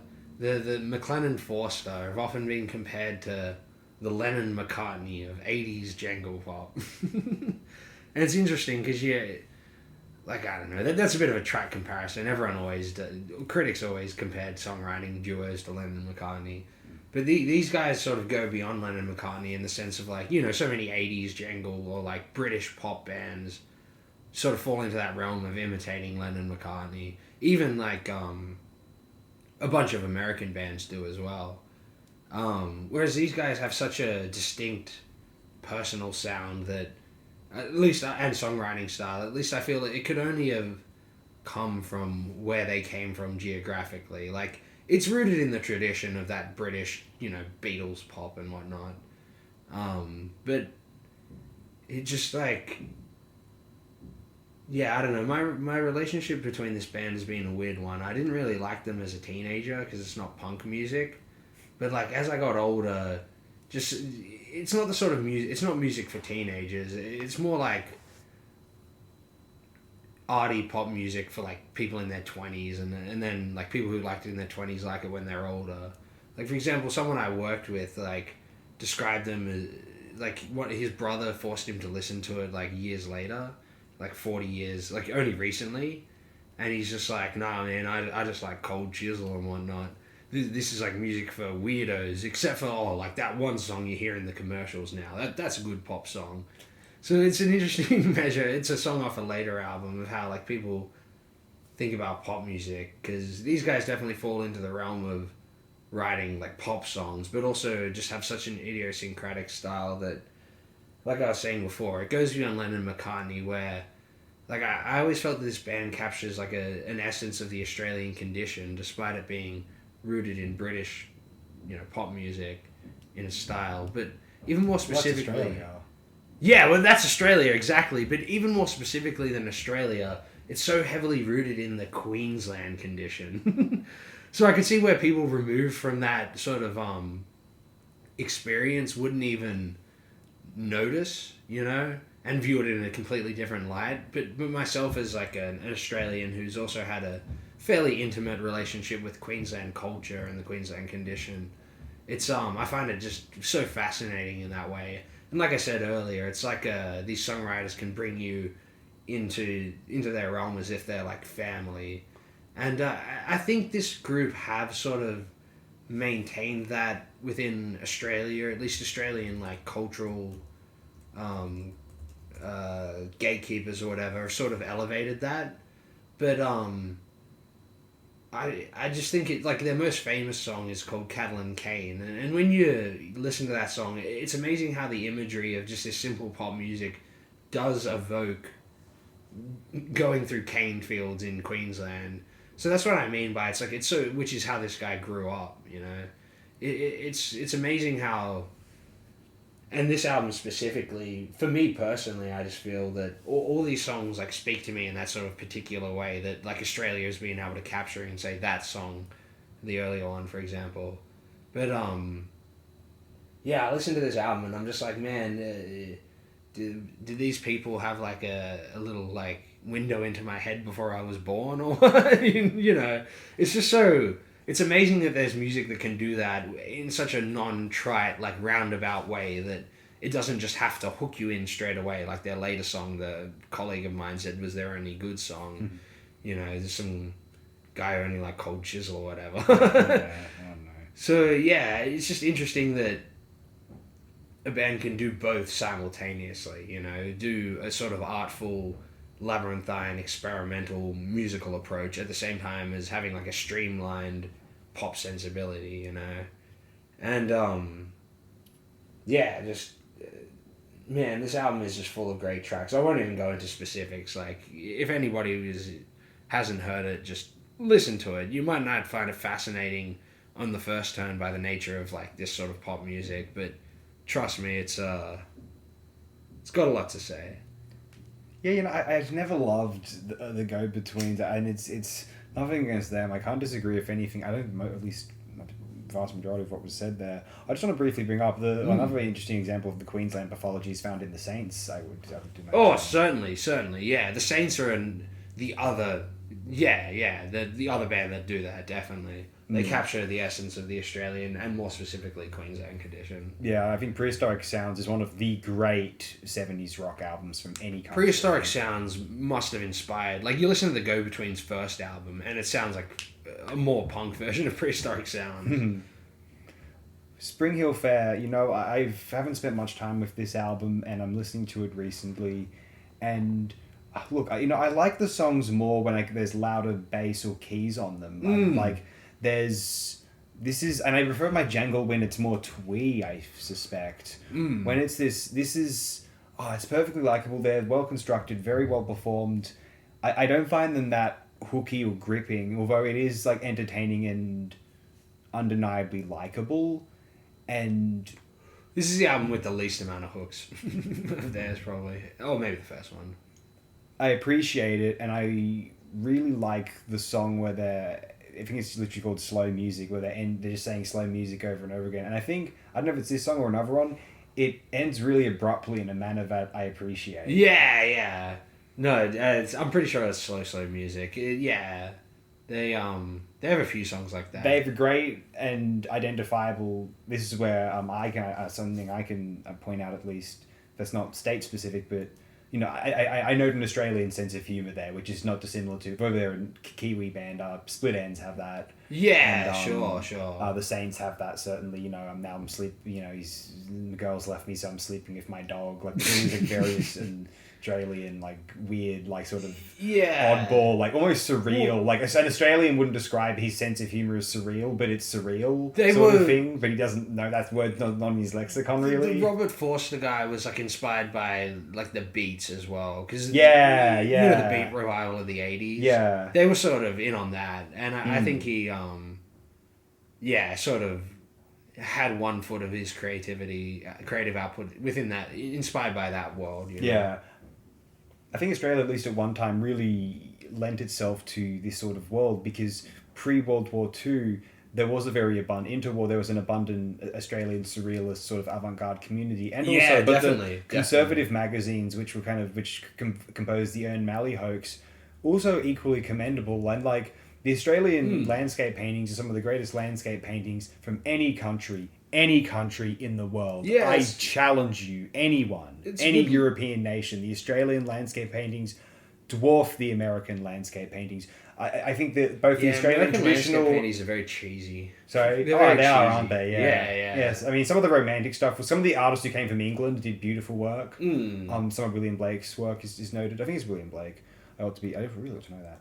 But anyway, I think that both in a traditional sense and in a more 20th century modernist sense, the Australian at one time, certainly pre-war, was very imbued with it, and the world, certainly the Anglo world, the England themselves, was not having any of it, and America just, you know, didn't really, it's all across over there, so, you know, so America doesn't have the time to see it anyway, and we'll give it the due. And like, certainly pre-World War II, it's not like you got distribution of Australian media overseas to be praised, unless you went to England and had a career over there, which some people did, certainly, to be fair, here and there. But anyway, the point I'm making is there is a serious tradition of Australian art, which I think the Go-Betweens are trying to dipped their toes in certainly serious. They wanted to represent, definitely, yeah. And they wanted to be popular, but they wanted to be legitimately popular as a representative of actual Australian art movements, more so than be sellouts. You know, they're like the anti-Men at Work in that way. Yeah. From what I understand of Men at Work, like I don't really like Men at Work's music, but there was a great sincerity to Men at Work, from what I understand. Okay. Like, from what if you read their Wikipedia bio, it's weirdly fascinating. Interesting. Okay. And you'll find, like, for example, like one of the band members says the reason they weren't bigger is because, out of loyalty, they kept their like local like kind of pub scene manager who just like didn't really know what to do with them on like a grand scale. Yeah. Like it's just like a weird story, and like the multi-instrumentalist who later unfortunately passed away, people partly suspect because he was the one really at fault, really targeted for the Kookaburra lawsuit, because he put that in there. Right. His stories, because he was like, he was a seriously trained musician, and he was he's kind of the backbone of the group, weirdly enough. This just sounds like. But I don't like their music, but it would make for a fascinating documentary potentially. Yeah. Like, not one of these serious Australian ABC documentaries, but like Australian story. Like one of these weird documentaries, like a Jizzo, like Eddie Martin, one of these weird people who did Jizzo, one of those things, doing like the Men at Work story, like an idiosyncratic Rolf de Heer or someone doing the Men at Work story would be interesting. It's like a off the wall thing, not as like a promo jerk off masturbatory Australian music sort of piece. It's like a more human thing would be like the old rockumentaries would be fascinating on Men at Work, even though I don't like their music. Well, what you just described there kind of sounds like the motif of tonight, where the industry gets in the way of the music itself. Yeah. Like Men at Work are trying to put out music, and rather than conforming to the industry standard of getting this like hotshot management, they stay loyal to their friend. And because he doesn't have the experience within the industry, he's like inept or whatever. So the logistics of the industry get in the way of the music getting out there. I don't have an alternative, I suppose, other than like, I guess that collective sort of approach, uncommercialized, but. Yeah, honestly, the go-betweens, right? I mean, like there's something to be. I mean, they're named after. I haven't read the novel, but Joseph Losey directed a really brilliant film of it from the early 70s. I mean, like I prefer the Triffids. I much prefer the Triffids. Always have. Yeah, the Triffids are great as well. They're brother-sister bands, really. Yes. They're kind of the same band. What? In many ways, like one keeps me coming back, and the other one keeps me going, oh yeah, they're fine, and maybe I'll listen to them more one day. Yeah. I don't know. It just is what it is. I don't. It's just not. I wish this weren't the case. I don't want to dislike any music really. I don't dislike the go-betweens whatsoever. It just does. I don't find them overwhelmingly compelling. Let me put it that way, and I'll just leave it at that, really. Yeah, fair enough.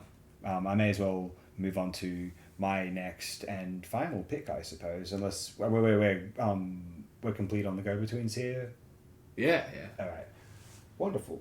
So now, moving on, one of the more interesting groups to emerge from, well, it's not really bedroom pop, but it is of that genre where they release dozens of albums a year like it's nobody's business. And sometimes it is nobody's business because a lot of it they're releasing for free. Now, this particular release, guys, we kind of, we kind of like and endorse bootlegging here, but this is one where I do feel as though purchase this album and don't bootleg contemporary music. Yeah. We don't want this. We don't want to see this. This Is not independent music. Yeah, we endorse putting certain albums on YouTube, but this is not one. The band don't want to see it on YouTube, so I don't want to see it on YouTube. And they're putting out so much like masterly music, like ridiculously great music for free, Death's Dynamic Shroud, that I think we can appreciate that they want some of it to be behind a very minute, by the way, paywall. Now, what we have here is a group which I first became aware of via, I think, their most popular album, which was considered one of the better albums of the 2020s thus far. It was called Faith in Persona, and if a cover like that, even if it wasn't highly rated, I was like, well, I have to listen to that. Even if it was rated like 1.03, I'd be like, fuck you guys, I'm listening to that. You guys have been very wrong before. But at 3.70, of course, it deserves, it gets the warranted praise. Maybe it deserves a little bit more praise. I think Faith in Persona is one of the most, I mean, it has the textures of what was mainstream pop as of like the 2010s, but it's in a manner that's not dissimilar to what Peer Ubu and like Art Bears sometimes. It's fucking fantastic. Faith in Persona, because some of their other albums are very different. And that brings us to, let me just briefly recommend 2022's Transcendent Spot and Dark Life. While I'm just looking through the discography here. Like some of that stuff, I'm just like, I mean, I can't believe it. These guys are brilliant. I remember 2023's Rainbow Prison, sensational. But now we're talking about 2023's Blue Ocean. These guys, or one person in this group, is also a very, very competent... I mean this in a complimentary manner because if you pull it off effectively, which I feel as though they do, there's little better.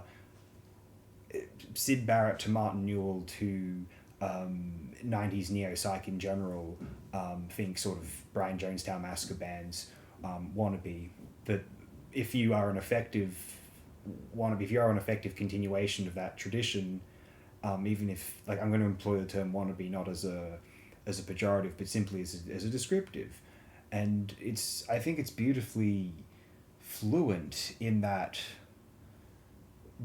little tradition of popular songwriting, which specifically is sentimental, yearning psych rock, although it is post Big Star, I suspect, and all the bands that were sort of more intimate rather than Free Love. This is more of a more intimate and personal, like 80s alt rock onward.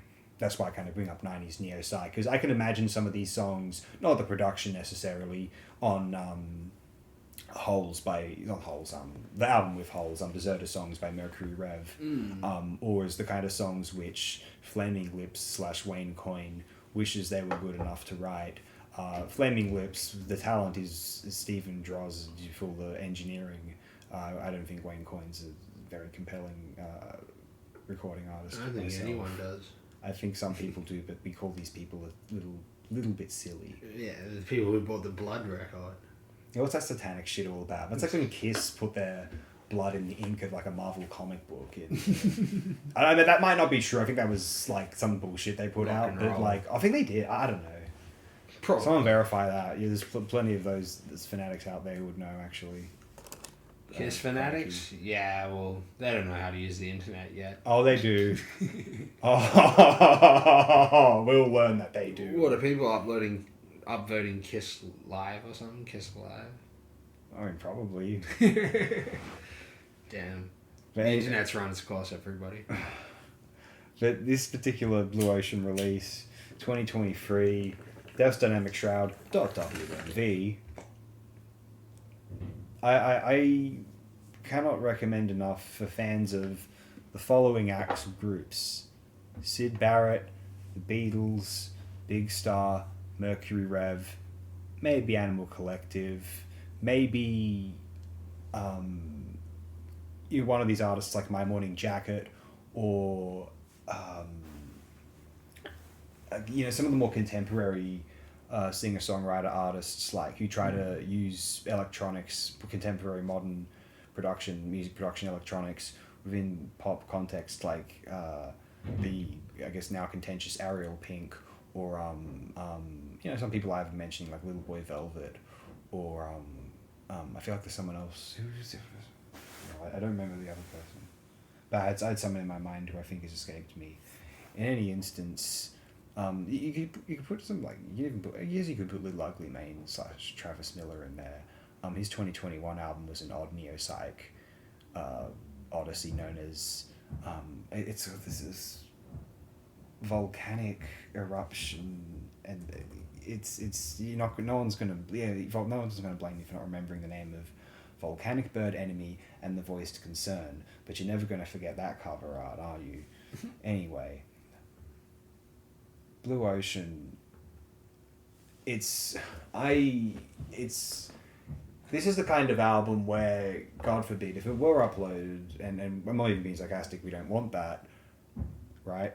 But the comment that was put out on the Balkan Dogs video, it's kind of easy to imagine potentially that comment being thrown toward Blue Ocean, like, oh, why are we doing these sort of songs? Because if these songs were unearthed from one of these groups in the 90s or late 60s, early 70s, we'd be like, oh yeah, look, there's some more lost classics from this artist. But because someone else puts them out, it's just like, no, this is heretical. This is stifling the industry. And it's like, as opposed to some of the garbage we're complaining about all the time anyway, from like people always complaining about Cardi B and Taylor Swift and Chicago this and that, and whatever, modern country or I don't even know what sucks. like just like, and it's all bad, but like that's so we can't be complaining about something that sounds potentially derivative or homage or nostalgic. I mean, my goodness. Especially if it's operating outside of the industry that'll shove Cardi B and new country down your throat. Well, that's very, very true. It's operating entirely out of that. It's completely independent. Yeah, exactly. Yeah. This is one of the more enjoyable and memorable Death's Dynamic Shroud releases I've heard, and look, the guys have 58 albums. I've probably heard like 7 or 8 of them.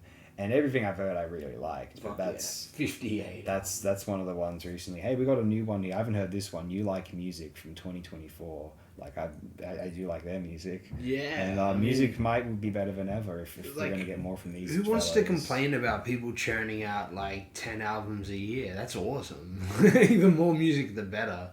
This idea of like labored over constructed music is just a bit asinine, really. It's a convention invented by the music industry to sell singles and things like that, and to like have steady release patterns to, for certain seasons you release your single and then your album, so you don't conflict with the release of the other band's thing. Like in the case of Blur and Oasis, Blur decided to go head on head with Oasis to defy that convention, right?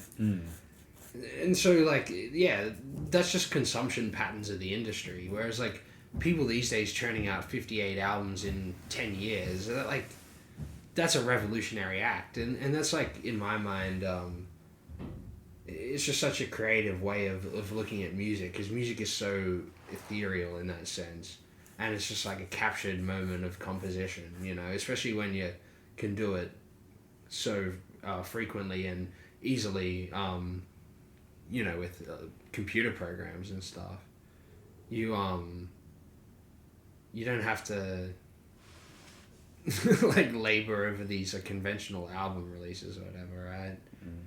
And this album is a great example of like what you can achieve with home construction. Like you said, it takes the conventions of these, like I was saying earlier, Lennon-McCartney style songwriting things and psych pop and stuff like that, probably inspired by 90s stuff too.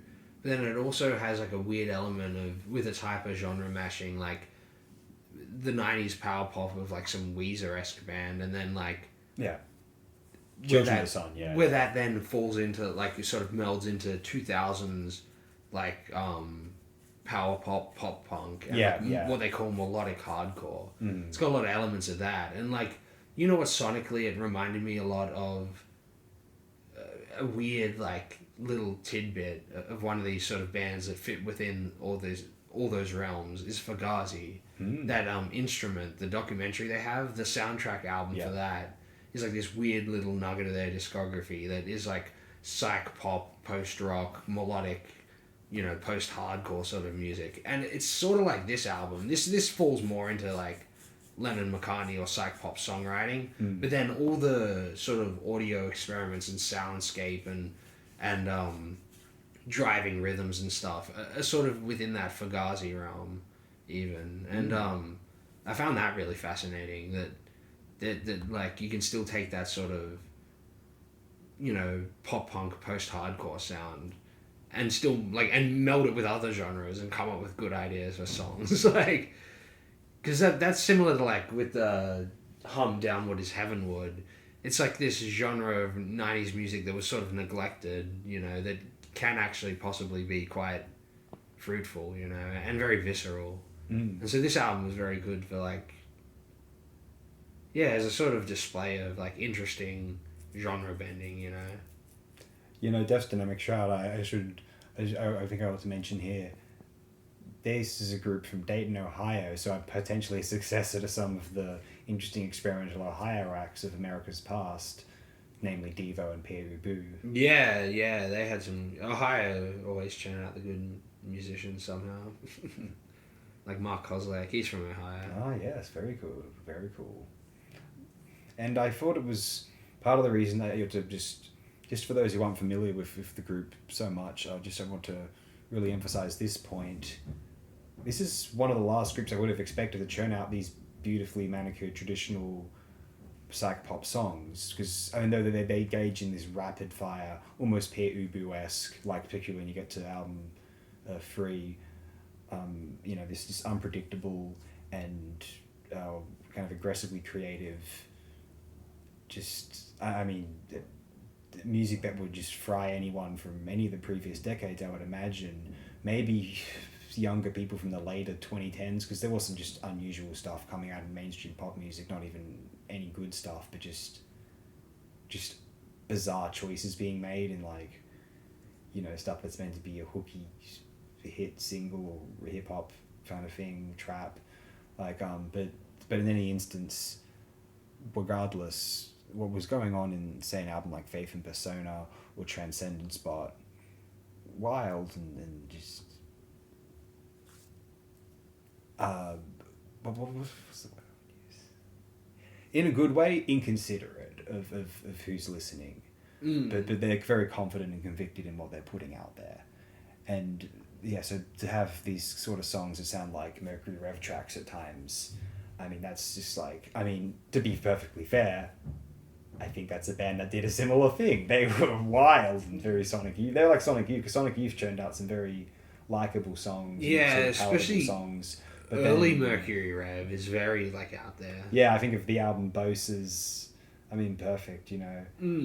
That's like one of the best albums, fuck yeah. I mean, this is one of my favorite contemporary groups, and may become my favorite if, like, a certain level of consistency is maintained, because, I mean,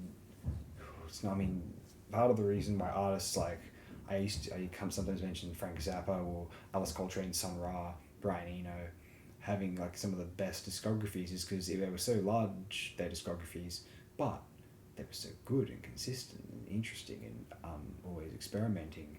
And this group, since 2014, 58 albums, it's just some good signs here. I haven't heard some of the earlier stuff, to be fair, but well, you know what's interesting? There's a bunch of stuff from 2014 and some in 2015, and there's seemingly a brief hiatus. That's one in 2016, one in 2017, and then 2020, and especially 21 onward, it's seemingly boundless. They're doing very well for themselves. And I have heard this 2015 album, I'll Try Living Like This, which I think is the highest rated one. That's fantastic. Anyway, do you have anything else to share about this one, or would you like to move on to your particular pick next? No, I guess we'll move on. Last one. Fables of the Reconstruction. Yeah, watch out for them Southerners. It's people from Georgia, just like R.E.M. And Pylon as well, right? Yeah, and Pylon. Good old Athens. College town in the middle of nowhere. And the recent group Omni with the great album Souvenir. Yeah, carrying on that tradition. Brilliant stuff there, right? Yeah. No, yeah, this album, I don't know. Where do you start? I suppose, like on the last one, I'll start on the cover. What the fuck is going on here? Martin Popoff, is this acceptable? Is the turning on this appropriate? Album, man, this album cover probably turned me off listening to the album for like 3 years, because I was just like... What does it remind you of? Bad, like, 80s Photoshop, like early computer graphics editing software, you know? It's just, look at that. Like, look at that font. Look how R.E.M. is in, like, It looks like Microsoft Paint. It's amazing. Maybe they're ahead of their time in that sense. But, like it's ironic. Yeah, it's Gen X irony. Or it's like proto-vaporwave or something. But yeah, like, okay, that's the album cover. So, yeah, R.E.M's a band I guess I've had a weird relationship with. Like, the second I heard the opening... What's the opening track off Murmur? Radio Free Europe. Yeah. I was just like, yeah, this is going to be a genius album. And sure enough, the rest of the album was amazing. Yep. And then I listened to the next album and I was like, that was alright. Mm-hmm. And then just never really, like, bothered going that... You know all the big R.E.M. songs, right? Like, Everybody Hurts and Shiny Happy People and Losing My Religion and The One I Love. And, Finest, I was going to say Finest Work Song. Is that a famous song? Nah, it wasn't. Okay, that's one I listen to a lot. Yeah, that's a great track. That song invented 90s music. Yeah, good point, actually, yeah. But yeah, so, like, And all the R.E.M. hits and stuff, but I was just like, Murmur's this great album. The second one didn't seem as good. Though I do quite like it these days. I really like Reckoning overall, Reckoning but it's no Murmur in my own opinion. Yeah, and it's not quite Fables, because Fables, like, The next ones in the 80s are all better than Reckoning, I think. Reckoning's the least of the 80s. Yeah. But I do really like it. And all the 80s albums, though similar to Reckoning, have their own thing going for it that's unique, That's why I really like this R.E.M. 80s discography. Oh, it's fantastic, isn't it? And you just see the progression of, like, a band evolving and becoming more adept at what they want to do and also more creative with their concepts and just overall, aesthetic. But this album in particular, just for some reason, is, like, such a capture of that moment, where the band is maturing.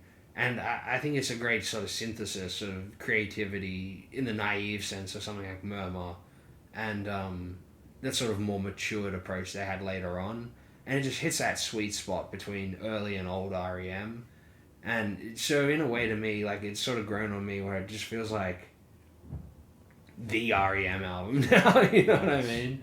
And just all the songs on it are great. They all have such a weird... strange, like, atmosphere. It seems like, I guess, similar to the Go-Betweens. Who are these, like, because they recorded in England, like, that Go-Betweens album, like, who are these, like, people trying to make jangle pop sound like it was recorded in the mud? It's such a unique sound. I find it fascinating. Yeah, and this album's just, like, covered in it. Plus, it's got... all the songs are of a different variety, similar to how they did on their later albums as well. It's an early case of them moving beyond the, the dance beat, Joy Division mixed with the Byrds guitar. Yeah. And this is the album where they branch out and put on strange arrangements of strings and banjo or whatever, and have like a what would you call it? Like a funk song. They're trying to do like a little funky thing with the disco jangle, as well as like roots songs and folk songs and traditional jangle songs. It's just got such a variety to it. But the thing that carries it over as like an album is that continued imagery of like that. I suppose the one thing the album cover does evoke that's in the music is that color scheme. It's this sort of, like I said about my brother, said about the Sonic Youth album, 1,000 Leaves. It's orange. It feels like the sunlight of a Sunday afternoon. It's kind of oppressive, but also like mild-mannered at the same time. Yeah. It's like a sort of a weird, like, temporal displacement state of, like, in-between or something. And this album does such a weird job of, like, sort of capturing that atmosphere. It feels like a swamp. When you're in a swamp, that's what it feels like when you walk through a swamp. It feels like you're in between time. That's the only way to describe walking through a swamp, really. And this album does such a good job at doing that, as well as being fun songs. Oh yeah, a lot of the earth was covered in swamps at one time. Yeah, I'm sure it was. Millions of years ago. But yeah, I mean, this is a really, really good album, and it's strange. I overlooked this one more than the other ones. Like, even Reckoning, I I remember when I used to have that aforementioned iTunes. This was the only one REM. This is the one REM album from the 80s I didn't have on there. And even I liked Reckoning the least of the ones I had on there, but I still quite liked it. And Murmur I thought was brilliant. Absolutely loved Document and Life's Rich Pageant. Still do. Those albums are so good. So sensational. They might be the best REM albums, but I'm partial to Murmur, but it's the loud bass post-punk thing. Yeah, Murmur's the album I always Pilgrimage. I love Pilgrimage. That's my one. Yeah, that's a great song. All the songs on that album are amazing. But yeah, talk about the past. And what a beautiful production for a first time band. I remember my brother who was on the show last week once described it as a comfort blanket album, and that's so true. Whereas I guess Fables is way more adventurous. It's definitely not a comfort blanket in the same way Murmur, which is what I think I meant by naive earlier. Murmur's naive in that way, whereas this album is more existential. Yeah. You're you're grown up and you're in the real world now. This is Fables, man. We have to, fix the history, which is then eventually what REM became. Their whole concept was just we got to fix history. Oh, shit. They have 3 songs about the Native Americans, at least. It was an ongoing theme. I find fascinating about REM. Hell yeah. They were sort of weird, hippie pioneers of,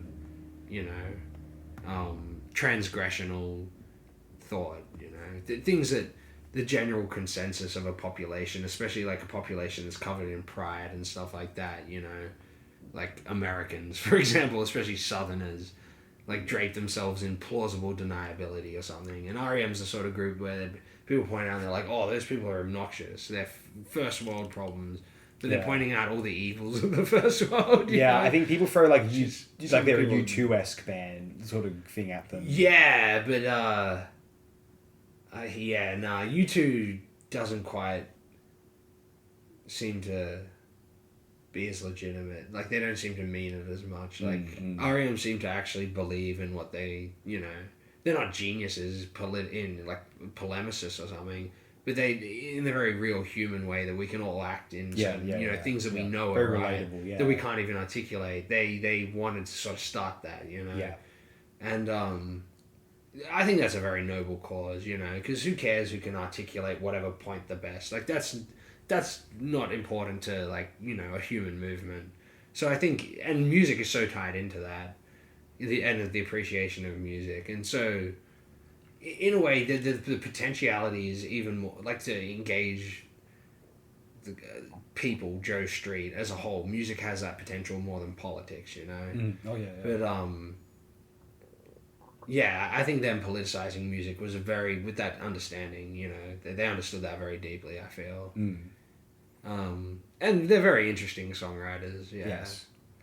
And they're an interesting case where it's a group where there was no real primary songwriter, was there? I mean, lyrically, I think it's Michael Stipe, but in terms of the song structures... Lyrically, it's Stipe, but the song... They would all come up with ideas collectively, And they all have their own distinct styles as well. That's what's so interesting about them. I forget his name, something Berry, I think. The drummer has that very, He's a very creative drummer within this realm, He just, you listen to Life's Rich Pageant... The drumming on that album is amazing. You should recommend to Martin Popov to check out the drumming on that album. As a fan of heavy metal, hard rock, and power pop drumming, he'd love it. It's so driving and... He might be a fan, I'm not sure. I haven't heard him talk about it. You'd think so, but the drumming on that album is very interesting, especially for a fan of rock music. They'd very much love it. And a drummer. And the bassist, he does all the weird harmonies and stuff that makes the music sound like the Beach Boys sometimes, and of course Peter Buck, right? Oh, fantastic! The centerpiece is sort of all his funky soundscapes, So it's just if you're an REM fan who's neglected this one, check it out. And if you never listen to REM, start with Murmur, or fuck it, just start with this one and just check out a funky album. Yeah, just and then go jump back into to this Murmur old and you cool. might like it more. But yeah, check this one out. Yeah, and you know, of those 80s albums, I do really, really appreciate Green as well. I think that's a great... Yeah, no, all the 80s albums are great. Yeah, I would honestly. agree. What a run. And you know what? In the 90s, I do enjoy Out of Time, but I think it's like the least interesting one up to that point. I certainly don't go back to it as much. Even though if someone wants to play it, I'd be like, yeah, this is pretty good. And I do think Losing My Religion was an awesome song. Losing My Religion is a great song, though. That's worth the hype in my own opinion. No, definitely. That's a really well made And I'm not old enough where like it was quite overplayed for me. Either, yeah. Although like I remember like I did hear it get played on the radio a lot when I was at here and there when I was at one job. It was at risk, put it that way. But once I was out of that job, I was fine. Yeah. Yeah, no, it became a staple of maybe like WSFM. Not even a staple, just every now and then. Yeah. Other than that, yeah, it wasn't too overplayed. It wasn't like Smells Like Teen Spirit or anything. No. Though I gotta share this story briefly. I never have any memory of hearing I'm born in 1996, if that is why. I never have any memory of hearing that song until I went to the internet to search for it in 2011. Yeah, that's amazing. Or any Nirvana song, to be honest. Like, I don't know why. You never even saw the video?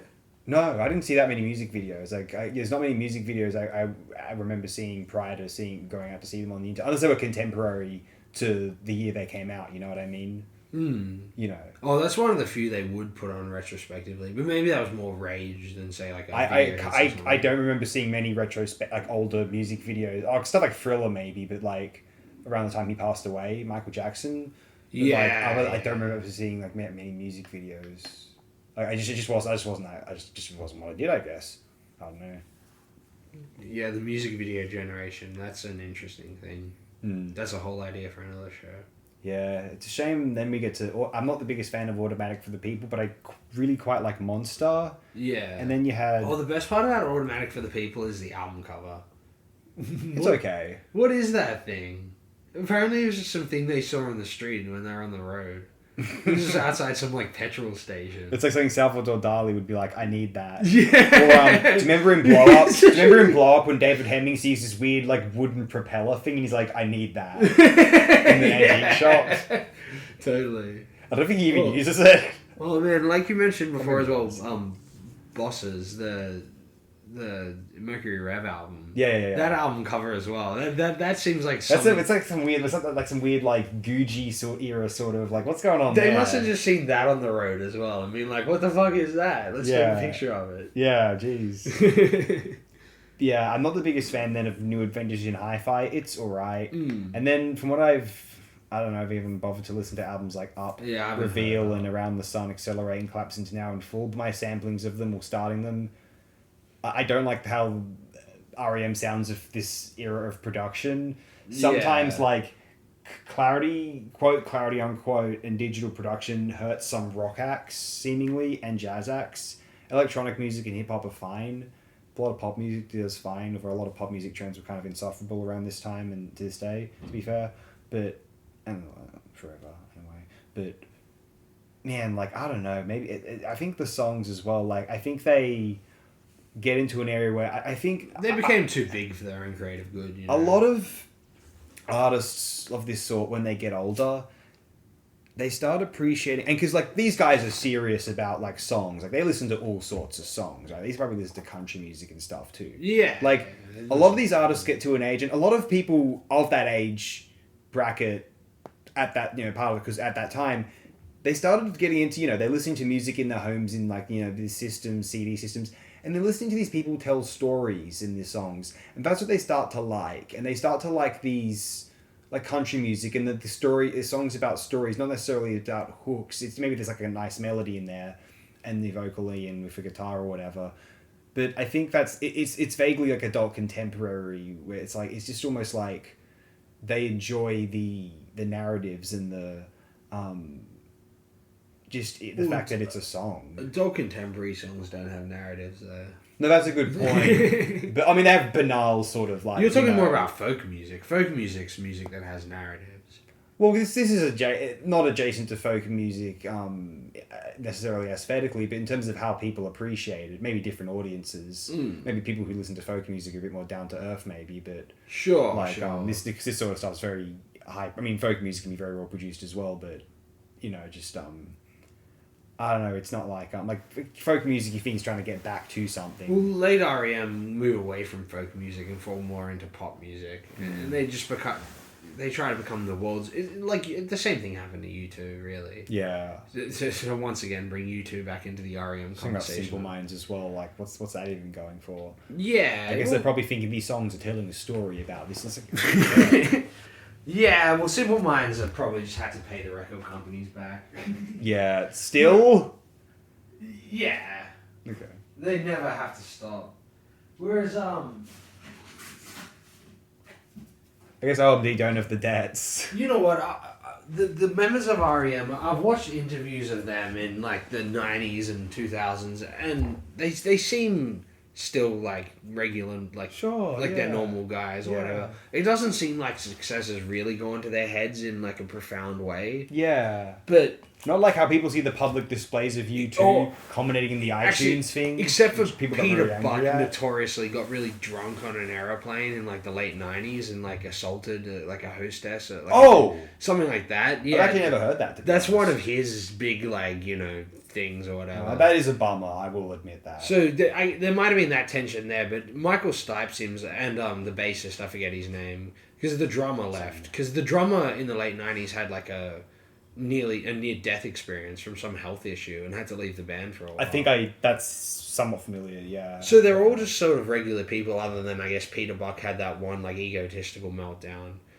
Yeah, that's fucked up, yeah. I guess the music just... Yeah, I'm not too sure. I'm not that well scholared on later REM, to be honest. But yeah, it's not. We don't have the motivation to because of the music, Yeah. They just seem to, what to fit it into the motif of tonight. The industry standard weighed them down in the end, rather than doing the weird exploratory sonic and songwriting ideas of this album, Fables. They got bogged down in trying to make a single and an album that sounds like it could be sold at the supermarket, Yeah, I guess sometimes when you're trying to sound modern, you second guess yourself. And what if some people fit with the times sort of think about it. This is I mean, sometimes you just gotta make a little bit of dough. I understand that. But you know how you listen to any album from the 60s, 70s, 80s, 90s now, it's obviously from the 60s, 70s, 80s, 90s, no matter who is making it. Sometimes people are very specifically trying to target a niche demographic, like if you're some crooner still doing your thing or whatever. Yeah, grandmas. Human nature. Yeah. But also, let's say it's anyone's album sounds like a 90s album or a 2000s album. So, which is to say, no matter what, you would sound a little bit then modern. In hindsight, certainly. So, at least artistically, aesthetically, you're going to do something that stands out no matter what if you just do something. Now, obviously, there's the risk of being non-commercial. Think about how, non-commercial artists just doing their thing manage to weirdly fit into scenes. Think about how, Tom Waits' 90s albums are weirdly affected by that alt-rock movement at the time in a strange way, and then in the 2000s by some of the developments in he was kind of interested in I guess minimalist composition and entered sort of a place where it had been thoroughly canonized, and he was kind of some of those albums are really bizarre. Bad As Me and one from 2004 with the red cover. I was it's kind of strange, and Meal Variations is 99. Yeah, Frank Zappa was consistently interesting. I'm naming people who are very, very good in particular, but even OMD, Always Interesting. New Order put out a fairly good album in 2015. For guys who sometimes fallen on let's say mediocre times, but somewhat. I just think it's fascinating how you can have. I feel like the guys if REM could hear this and are oh, you don't like those albums? Like, what do you think we should have done instead? I don't know if they're asking it sarcastically, rudely, or whether they're asking it sincerely. Either way, it doesn't matter in the hypothetical. But, I don't know, I probably would have said to them, like, maybe if you kind of, like, acting like you got nothing to lose, because, like, they do have nothing to lose. They've won. Like, they've got no reason, they've got no money to worries now, presumably. Like, you have, like, those royalties of maybe they did get fucked over. I don't know. Like, you can't know that for sure. And, like, you wouldn't be surprised if they did have a situation where they were just trying to, like, compromise and make some money. Nah, RM were big enough where they didn't have to worry about that. Well, I mean, they've retired since 2011, so clearly they're fine. Yeah, exactly. No, yeah, they RM are like, so they don't have to tour and like dig up some more cash. You know. So you don't think about it really, but RM were that big where they're one of those bands that sold over like 100 million records in their career, like worldwide or whatever. Probably even more. Like, they sold hundreds of millions of albums. So they don't have to worry about that. Whereas Simple Minds were big, but they were never that big, right? You know how people, like, these guys are geniuses, to be fair, but, like, Bowie and Eno and, like, David Byrne, like, they have nothing to lose. They've got royalties, like, up the wazoo. So those 21st century Bowie or Eno or Byrne or both albums, very creative. They're not trying to be anything. I mean, those guys would always... Well, even Bowie had that 80s period because of debts. Literally, to be fair. Or debts, or just not receiving money from the 70s because he was fucked over, which may have had included debts. I'm pretty sure, those albums. Well, what are you going to do? Yeah. Oh, as projects for him to get his own financial independence, like a room of one's own or something, then yeah, sure, you can forgive it. Absolutely, I would say, yeah. And as for R.E.M., I don't know.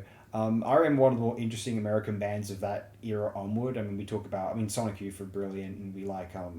I do really like the Pixies for that brief period when they're operational. But, you know, I've never been that taken. Like, I can't listen to Surfer Rosa... Oh, I don't really enjoy listening to Surfer Rosa. I think there are good songs on there. Not Where Is My Mind. That's rubbish, and we don't need to hear that ever again. It's not a great song, no. Yeah, I'm not one of these... film people who has it in for Fight Club. I actually do quite like Fight Club, but like I don't really like that song and how that movie elevated the song. It's not even that just to be clear, I'm not like a snobby film guy who turns his nose up at Fight Club necessarily. Usual Suspects, yes, but not Fight Club. But I don't think anyone likes Usual Suspects anymore because both Bryan Singer and Kevin Spacey have been revealed to be kind of monsters. Yeah, that's true. They're both the Usual Suspects. Christ, they're worse than Kaiser Soze, potentially, but in any instance, we'll call this episode In Any Instance. No, R.E.M. I mean, well, U2 is an interesting point of comparison because I really like the first two U2 albums. I'm not so hot on the third one with Sunday Bloody Sunday, and then the fourth album, which is the first one Eno produced, I think is better, and it's pretty cool. But then when you get to still Eno produced, mind you, Joshua Tree, and then what's that thing? Rattle and Hum. Afternoon Baby's kind of good, and then afterward, I really have no time for them. Like I wanted to really try with U2 because I figured it was a case. Like it's like you don't want to be too one note with your kind of criticisms. You got to have a more nuanced opinion of some of this stuff sometimes because it's not like U2 in a vacuum. They are with a lot of groups that one likes, and especially if one comes around to The Cure and Simple Minds after despising, to this day, some of the banality of the later work which got them more successful than ever to this day. But I mean, yeah, the U2 thing is kind of baffling because I've heard people praise Joshua Tree. I don't really get it. It sounds like boring nonsense to me. Well, all those bands are the most popular of those subgenres, distinct styles, right? Whereas, I guess New Order pretty big. But for all those bands, like, I guess that's what I'm saying with the whole collective songbook thing as well. Like, all those bands, you got, like, smaller bands that almost do it better, you know? Yes. Like, you got the Chameleons and Sad Lovers and Giants. And they're the best. You know, shit like that. Or Martin Yule, like you said earlier. Well, even like, Echo and the Bunnymen were big, but they weren't as big as those groups, and they had way better songs. Yeah, Echo and the Bunnymen, they're great. Like they were big, well, like you said, and wanted to be as big as those bands, but weren't quite. But yeah, exactly. Like popularity is never necessarily like the most popular band is never generally the best of them, you know. There's always these like ones that are under the surface, or like most popular or most acclaimed or whatever. And I guess like REM fit in with that whole thing in a weird way. Like, I love Pylon, but REM might be the one of those like bands who are the most popular and acclaimed in a scene that might be the best of that scene. Well, people can say that about the Beatles in the '60s of one of those bands as well. Yeah, potentially. A lot of that is George Martin. Some people could claim a little bit. I suppose that does happen every now and then, but yeah, just generally, it's amazing how many of these bands exist under the surface, like similar to Balcony Dogs, you know, bands that are like the Pixies, but around the same time without anywhere near even the 4AD like independent record budget. They're still making the same music, you know what I mean? Speaking of like new bad music being put out, Pixies reuniting, putting out nonsense. Yeah, exactly. Oh no. Gang of Four's the most depressing. Well, it just shows you that when Gang of Four, Pixies, when people like canonize these bands with just maybe like one or two albums as like being like perfect or whatever, it really reduces music itself in a weird way, I feel. Where there's just like, rather than make that some sort of like iconographic idol or whatever, isn't it just more like a puzzle piece and a wider picture? Yeah, like a lot was going on there. There's a band, 4 members of a band, a producer, like, you know, someone like a John Leckie, or a there's a Martin whole culture, Hannett, or as we mentioned, or who's the Mike, what's his name? The 17 Seconds. We were talking about him. He did Sulk. Not Mike Gray. Mike Hedges. Like, you know, you have someone like that, and then you have like a wider scene, as you said, they're a puzzle of, you know, an entire generation of potential artists. It's not like, you know, these guys, it's a lot of pressure on them to say like, oh yeah, these 4 guys or this songwriter, they're just this whole genius. Like, yeah, some people are Frank Zappa. It's like, you know, like, it's usually not the, you know what I mean? It's like, it's like a lot goes into it. And even Frank Zappa, like, there's lots of credits on those albums. He wasn't shy to credit everyone. He utilized a lot of musicians. In terms of production, it was, he was the guy. I mean, not many people were as clever or experienced a producer as Frank Zappa in the world when he was alive. So that's just that, you know. But yeah, that's my spiel there. Yeah, no, I mean, REM, man. Peace, brother.